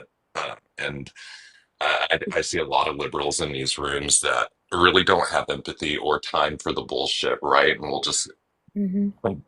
kind of give it to them hard. But Yeah. actually, Well, really quick, kind of a pivot, actually, before I lose this, because I actually wanted to ask you this earlier when I was just listening, sort of related. Now, what do you think when you're debating somebody who's conservative? What do you think about? Because I found myself kind of trying to come from this angle, and it seems to have been a little successful for me thus far. I try not to get involved in too many practical arguments, and what I mean by that is I can argue policy. I can talk about, the detriments inherent with Trump's new policies or revocation of some policies, et cetera. I can talk about, any given issue of the day. But I mostly just kind of try and toe the line, and I try and talk about this moment uh, in symbolism, right? I try and talk about like the psychology of the moment, particularly as it pertains to narcissism and what that is kind of by the DSM definition. Everybody likes to use that word. It's a buzzword at this point. It's like you ghosted me, you're a narcissist. You were a jerk to me once, you're a narcissist, blah, blah, blah. That word kind of has no meaning. But I've found lately that whenever I frame, like, if I literally just read the 10 bullet points in the DSM of what a narcissistic person is, and then I explain to them that in essence, Donald Trump is manifest all of those principles. And further, if they give me the space, which generally I'm pretty good because I do use niceisms, I don't coddle, but I'm always polite. I never use ad hominem attacks. I don't cuss these people out. Not because I don't want to. I want to cuss out every single one of these motherfuckers at all times. But you instantly lose the argument if you lose control, and I Right. don't want to give them an inch ever. And so I find if I can kind of like break down to them that this person is a narcissist, educate them what it is, and show them that like he is a representation of those traits, right? And that in fact, like all of us as Americans have been kind of propagandized and conditioned to like value the tenets of narcissism. I'm finding a little bit of success there. And by success, I mean they either immediately kick me because they realize that they can't that's an intellectual and kind of esoteric argument that they're just not even prepared to engage with. So they'd rather just rage quit, or it's just total silence and like Hmm. complete change of subject. So to me, that's kind of success because it activates the cognitive dissonance. And I don't really know what to do with that yet. But it, does that make sense? Like, do you know what I'm saying? Like, do you see a value kind of in the psychological component of these arguments? Like, I mean, literally, like mental health, mental condition, how propaganda actually works, etc., versus just, you know, issue by issue. And I know that was rambling, kind of, and it, No, and I it mean, is like, esoteric. It's hard to frame, but right, hopefully that right. makes kind of sense. I think that so I I don't think I've heard anyone use that approach. Um, it's interesting. Um, I my only concern is, you know, there's we were talking about it earlier about the whole anti-intellectualism that is very prevalent within the right wing, like it's inherent to it, and so because they are going to operate on some level with a skepticism or an antagonistic stance towards academia or I don't know, intellectual bodies. I worry that you might get people disconnect. Some people will disconnect there. You know, like that's my only concern. But I think that it's useful. I do think it's useful. Like typically the methods that I do, like if I can just have, I don't know, 10, 15 minutes uninterrupted, I'll do like, for a while, I did like this little thought experiment for myself where I was like, I wonder how many parallels I can draw. And I drew up like a solid list, and then I started cutting it down to, I'll show it just right quick. I cut it down to 6, and really I could probably cut it down further, but like I'll ask them about each one of these. I'll go through like each one and just say, so these aren't negative things about Trump. These aren't positive things. These are just things that I've noticed about him. And I want you to let me know if you think that I'm right. And just go one by one. And I've got like, all the evidence necessary to show each one.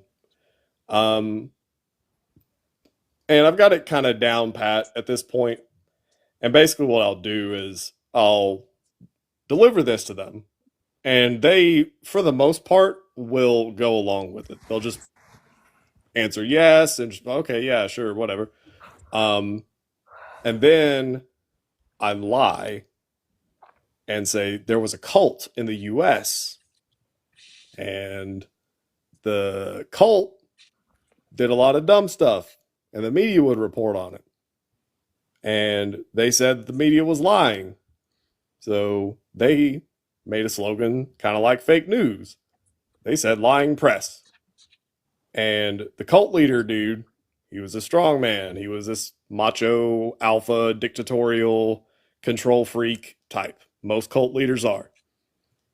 The religion of the cult, Christianity, mixed with nationalism. This weird little bastardized version, they called it positive Christianity. That's what they called it.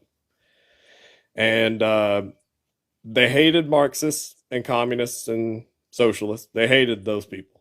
They really, really hated those people. They hated them so much that there was a fire and it was at this building and they blamed it on communists.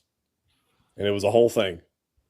And they were all seditionists because the cult leader dude, he actually did a coup attempt a few years prior to the cult getting really popular.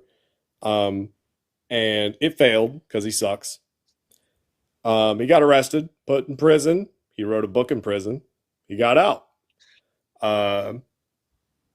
And so that was the first act of sedition. The second act came afterwards. So that first act of sedition was the beer hall putsch. And the book was Mein Kampf. And the guy was Adolf Hitler. And the second act of sedition was when the Reichstag was lit on fire and the Yazis blamed the communists.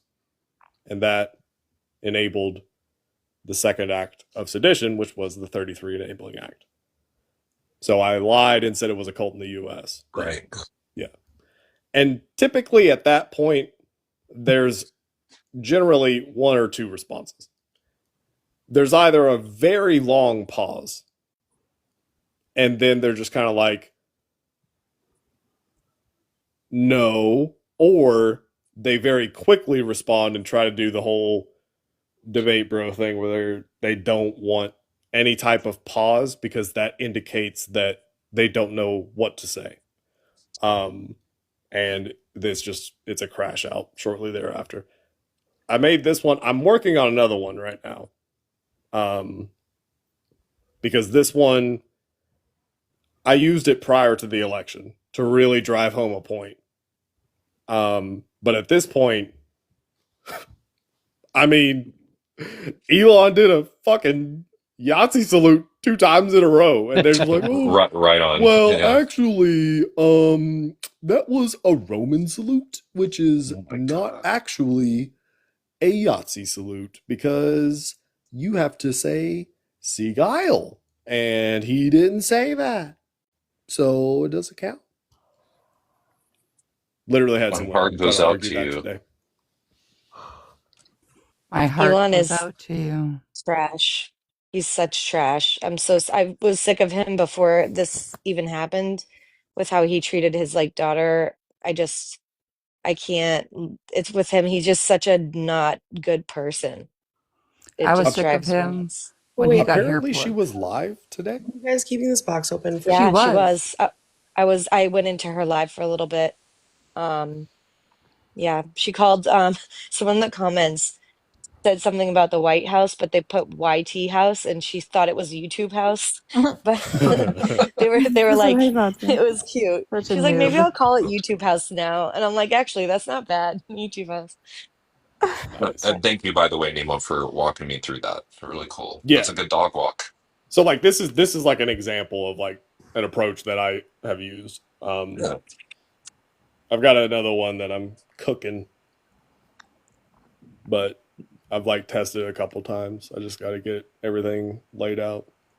But I mean, yeah, just like the amount of goddamn work any of us who are interested in this type of thing kind of have to do for zero pay. I mean, you're literally just building a new debate system to try and convince people not to unalive Fascism. and make themselves broke. Like, it's so right, crazy. It's so for right. free, essentially. It's like a fucked up version of parenting. Like I'm trying to keep you from licking the socket. Please cease. No, it will not make you Superman. Oh god. Mojo, I feel like I'll say Mojo can relate to that. I will say parenting my 4-year-old is much easier. You feel But like I hi, would what? Oliver. I feel like You f parenting my 4-year-old No, is no, much no, no, no. easier. What was said before that, Emma? What'd you say? You feel I like feel Mojo's like what? sometimes you have to like there comes to a point where everyone sometimes just gets so frustrated and like just crashes out or and Mojo's always like the one that has to wrangle the cats in the end. He's like, listen, and just drops everyone. We restart the debate just to get everyone to shut up. Sometimes there's like no hope for it and you just we call it the gulag. All the comments are the gulag. So I'll just throw them back in the gulag and start over. So I love it. I am I've only crashed generally out on Jody's really bad.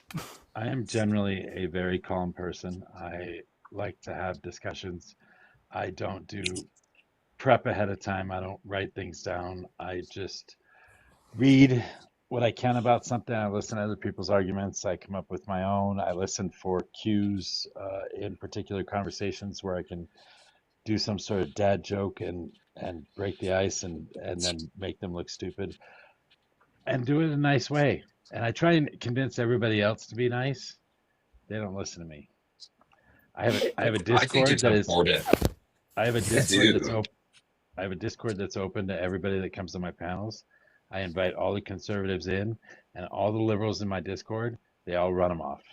Now I think I have like We Yeah. are one I just conservative. funnier than them. It's not our fault they No, you're can't just read. mean. You guys are all mean. No, Just they mean just can't people. read, Mojo.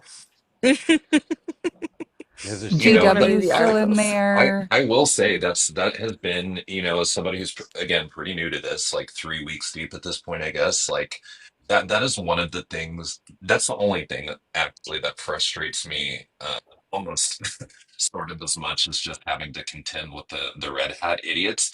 It's just that internal feeling when I'm listening to a liberal who might have a good thrust or a good point, but they're just so abusive in delivery.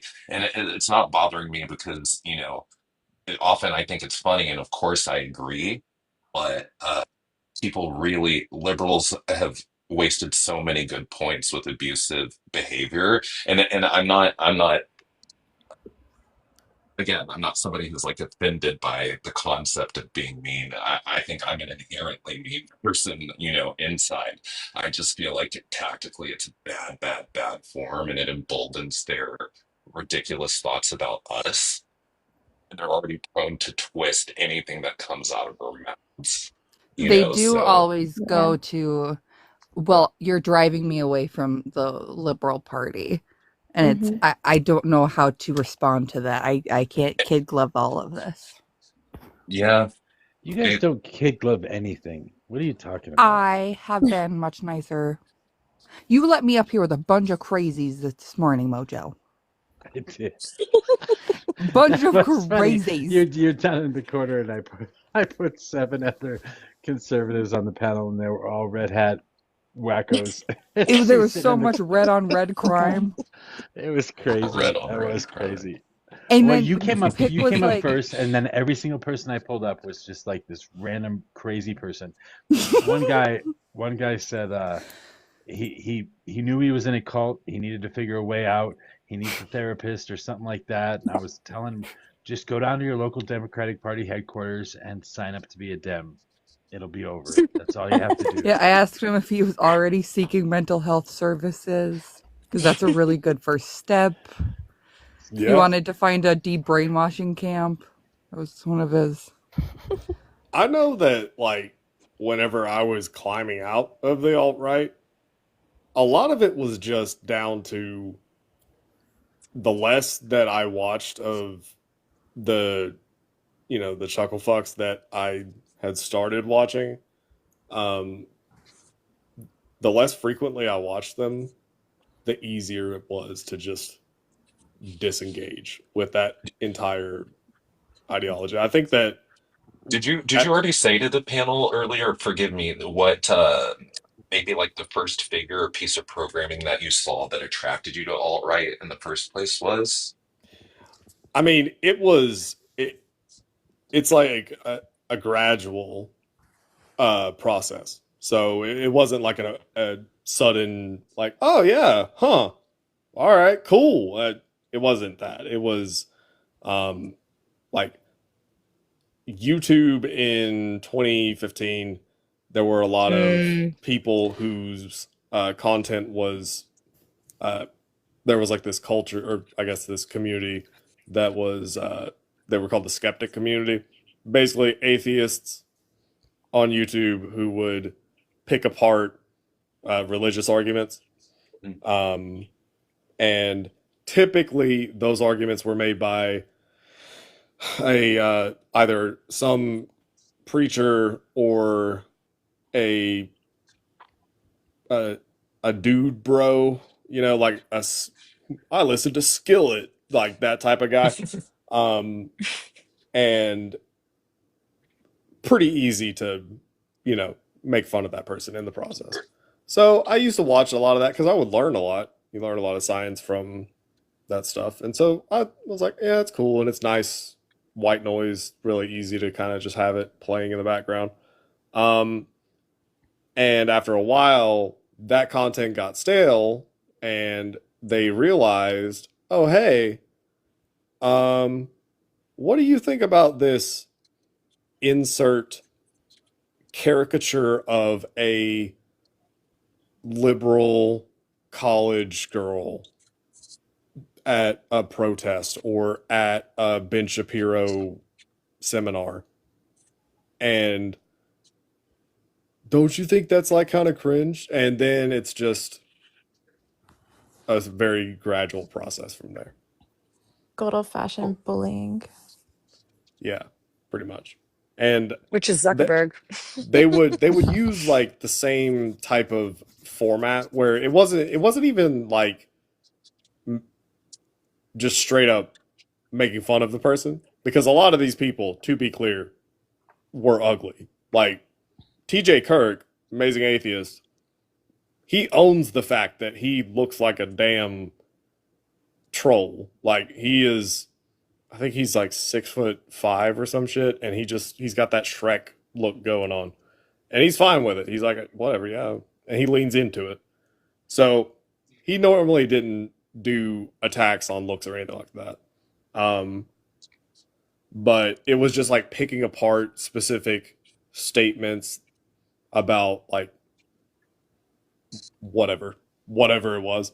Um, and so it was easy to start associating, uh, you know, these super woke, which at the time woke was not the pejorative word.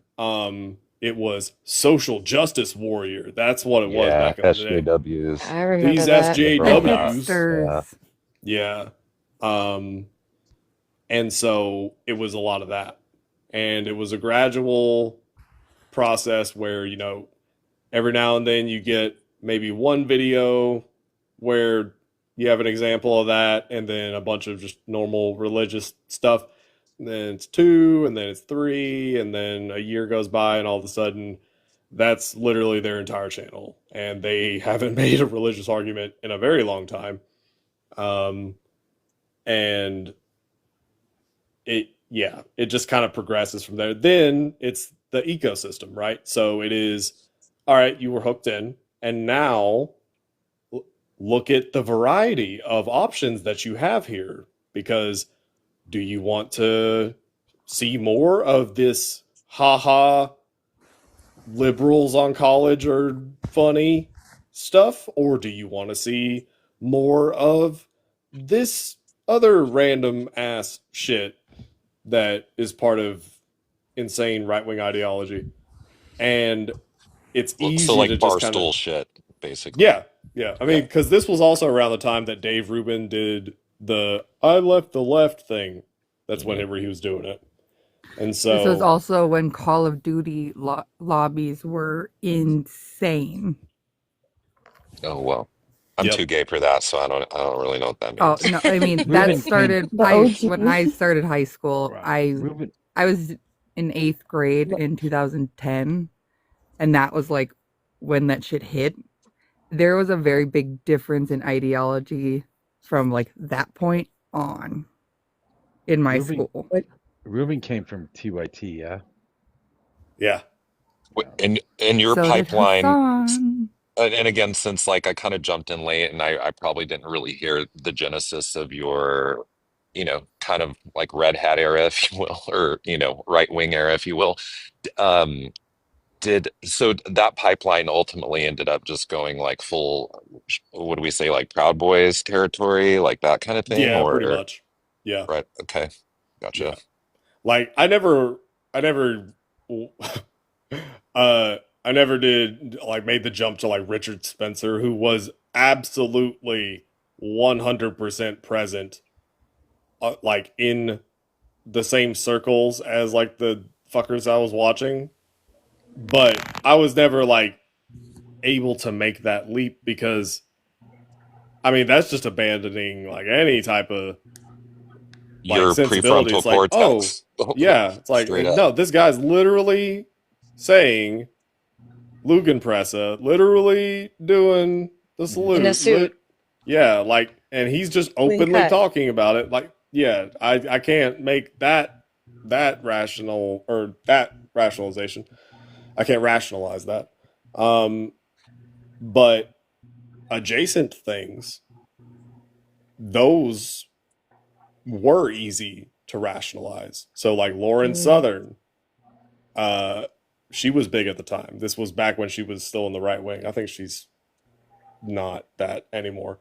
Um, and that's when there was a lot of migration in Europe, and this is around the time of Brexit, and a lot of that was motivated by freedom of movement inside the European Union, aka immigrants bad. And so that is really just shorthand for we hate brown people. And Yeah. so Hmm. uh, that was happening in Europe, and there was a lot of discussion about that. And Lauren Southern was like actively entertaining these just straight up ethno-statists in Eastern Europe, like, well, I say Eastern Europe, like Poland, and then actual Eastern Europe, so Hungary, and shit. It was wild, and I can't remember where I was going with that. You know We you were talking about saying your that you basically fault for didn't the get to like the alt-right Spencer pipeline. of it all, you Yep. know, or just talking about the Yeah. pipeline and yeah. Oh, Stefan Molyneux. That's it. That Yeah, fucker. Molyneux, that God. crazy dude. Yeah, Dave Rubin would have him on, and Stefan Molyneux. I mean, he is. Whoo, Really Lord. cuckoo bananas. Yeah. So that was He's still another in one. Hungary, isn't he? I don't know. Does anybody even know what became of Gavin McInnes Oh. Oh, Gavin Uh. at McInnes this is point? he kept trying to like restart his career and having like debate type things, but he once shoved like a plug up his you know what like live on stream, and Wow, okay. nobody takes I him seriously. I Dude, There's like. he has a cat. I'm deeply ashamed to admit I You do. literally I was like friends with Gavin up until about 2016. The turning point of the election is as the point in which I understood exactly where he was coming from. I spent I graduated high school in '05 and moved to New York City, went to college there, was there till 2015. And the context of Gavin at that time was basically that he was the original hipster. Like he founded Vice, you know, with those two guys and then got kicked out of the company. And that was kind of, you know, when I think back and I contextualize it all, like that was his incel moment, if you will. Like that he was canceled before anybody else was canceled pretty much for different reasons, you know, than like national politics at that time. It was just he was a really abusive, gross, misogynist guy who was just a jerk running rampant around Brooklyn.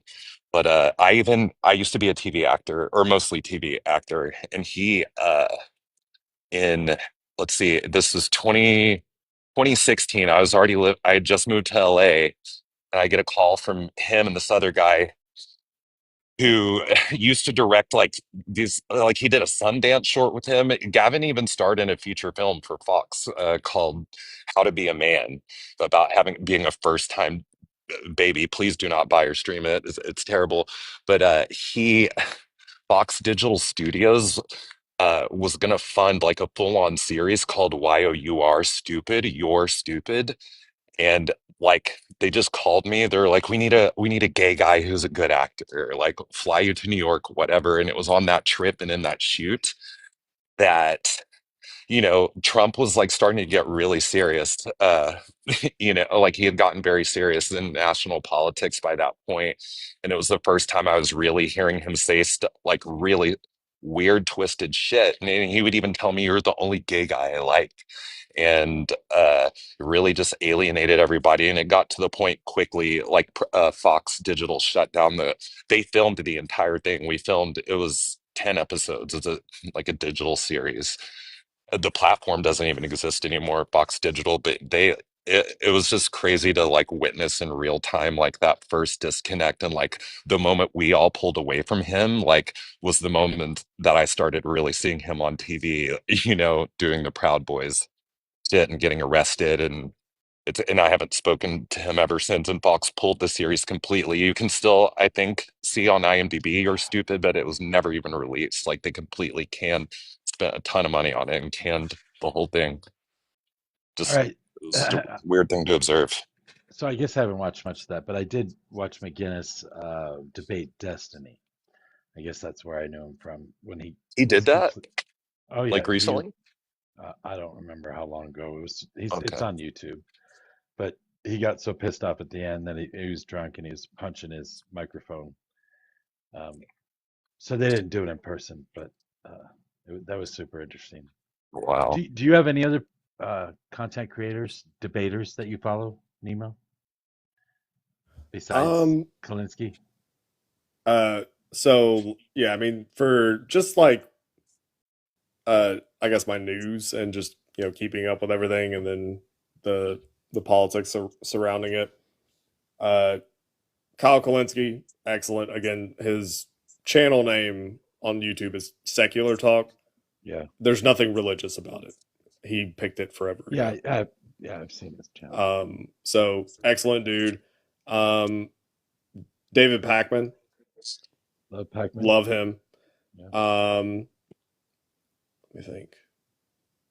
I used to watch Brian Tyler Cohen a lot, but I don't know. I haven't watched him as much recently. Is Aaron Parnas good for us? Yeah. I mean, he's a good way to get the headlines, the goings-ons. Like if I just open up my phone in the morning. Well, how about debaters though? Do you listen to debaters or watch debaters at all? So as far as debaters, Alex, what's his name? Alex O'Connor, the British dude, talks about He's great. atheism a lot. That name rings a bell. I haven't watched him in forever. Good but Trouble I do is know. one. Yeah. What's the blonde guy's name who just had to prove that he had hair in the back of his head? What's his name? He's very popular, blonde Oh, debater. Dean. Yeah, Dean. Yeah, he's like 19. I wasn't even Yeah, talking about he's a TikTok. baby. I'm talking about like YouTube and Twitch. Actual debaters, like Fair enough. Pardon me. So like found someone named Rashad Crenshaw recently. And he's been pretty good so far. I guess the most like controversial one is Vosh. Yeah. So like Vosh. Yeah, like I know that he's polarizing for a lot of reasons. Don't look up his horse folder. Yeah, exactly. He's a super smart guy, though. I mean, he's super smart. So yeah, like it's one of those things where he is a edgy streamer dude. So and all that entails. But dude's smart as shit. Like it's really hard to find someone that is really, I guess, able to deliver I guess arguments or just analysis in that way, in a easy to digest but also very nuanced and insightful way. So I like Vosh. How do you feel and about Hassan is like the other one. And I love him too. I'm trying to think, is there anybody else? Not Destiny, huh? Or Destiny's orbiters like Disco or Yeah, no, I'll watch Destiny too. With Destiny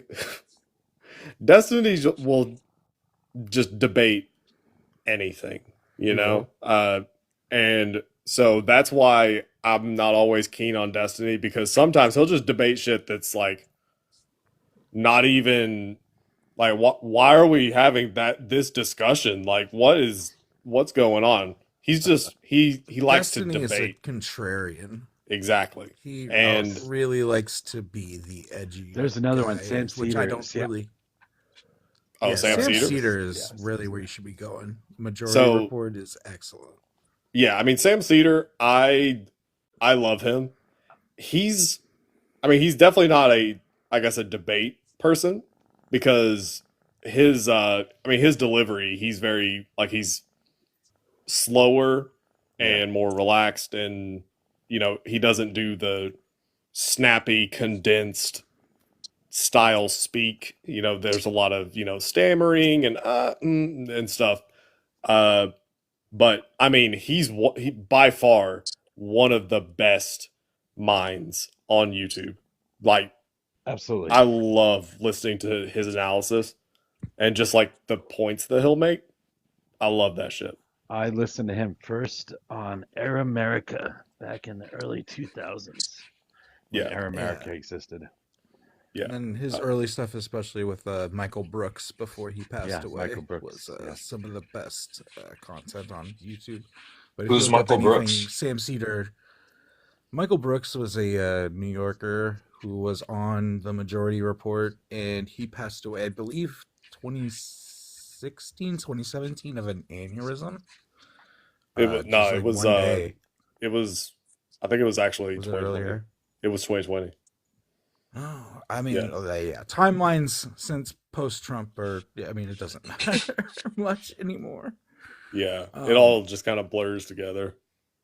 Yeah, It no, does. Majority Report is excellent, like 3 hour midday type thing to listen to. I think Emma Vigeland is very strong. Sam really latches on to. He has his ops like Tim Pool. He loves dunking on Tim Pool, especially since their first debate not like a debate, but like a discussion in 2015, 2016, when Tim tried to ask if he was like an ontologist, like or an essentialist, like Thanos, and he kept trying to bring it up to like this pulp culture Marvel type thing, and Sam just goes, "I don't care, I don't care." But yeah, like, do you think about Hassan, and maybe the biggest difference between him and like Destiny would be thoughts on Israel and Oh yeah, by far. where Yeah. we are with that. Yeah, that's kind of where Destiny lost me a lot. Was his like just really, really despicable things he would say about Palestinians. That's kind of the line for a lot of people, I feel like right now. Like even a lot of the MAGA that come up or conservatives that come up, more MAGA, but you'll agree on a lot of things. And then that is one thing that's like very different, like a very hard line in the sand. Yeah. Conflict. Yeah. Okay. Like denial, like I almost crashed out today because of a conversation with one person because I was just so frustrated. Well, yeah, because it'll Hearing always be somebody, like America first, America first, America first, America first, and it's like, oh yeah, but we have to send all our aid to Israel. They would be disappeared if we didn't, which is true. Or hearing somebody that's an American that's okay with ethnic cleansing really, really drives me batty. I can't or stand they're it. Yeah. fine with it as long as we get minerals out of it. Mojo, will you check the comments again? Oh yeah. I need Boss. to go to bed too, Yeah. by the Yeah, way. yeah. It's 6 a.m. for me. I'm barely conscious right now. Yeah, I'm gonna go to bed too. Thank you so Yeah, much for this. yeah, Yeah, Truly. thanks it for was good. thanks Thank Good for talk. stopping you. by. I don't Yeah. I don't know if you I had a came in good looking time. for a debate or not, but I guess we monopolized you anyway. Oh, no. I Yeah. mean, no, I enjoyed the discussion. It's rare that I'm in the mood to just like sit and talk to friendlies, like normally I want blood. But Yeah. yeah, no, it was nice. It was refreshing. It Blood. was Like I said, nice. I didn't Yeah. know who you were when you came in the room, and everybody started messaging me on Discord about who you are and who else was in the chat. And I'm like, I don't know what's going on here. Whatever. So, We had a friend circle.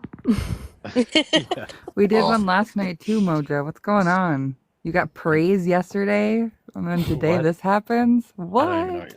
What are you talking about? I don't know what you're talking about. CT. well, on that note, just you wait till no tax on tits, and Oh my god. y'all have a great rest of your night. All right. Do you mind dropping me, Ryan? Yeah. All right. Yeah. Thank you all so much. You have a wonderful night. Okay. You too. Good Thanks. Take Yeah, you night. care. too. All right. You guys, make sure you follow the panel and follow Mojo. Make sure you come back for the 4v4 when Picola's here. She's great. She's the mommy mod. If you talk out a turn, she brings out her spoon. She's amazing. We love her. Mojo's great too. Well, I'm not so ready to Spoon. go to bed yet, so I can drop you an email if you'd like. Yeah. And Yeah. I appreciate you having me up, Oh man. no. It was good. It was Yep, nice thank you meeting for everybody. I Yeah. tried to follow everybody. So if I didn't follow you, just message me on like this particular one, and I'll be sure to follow you. I'll Yeah, come you have a around great looking night, for you. Nemo. Maybe I'll spend Thank you some for time coming. watching Take care.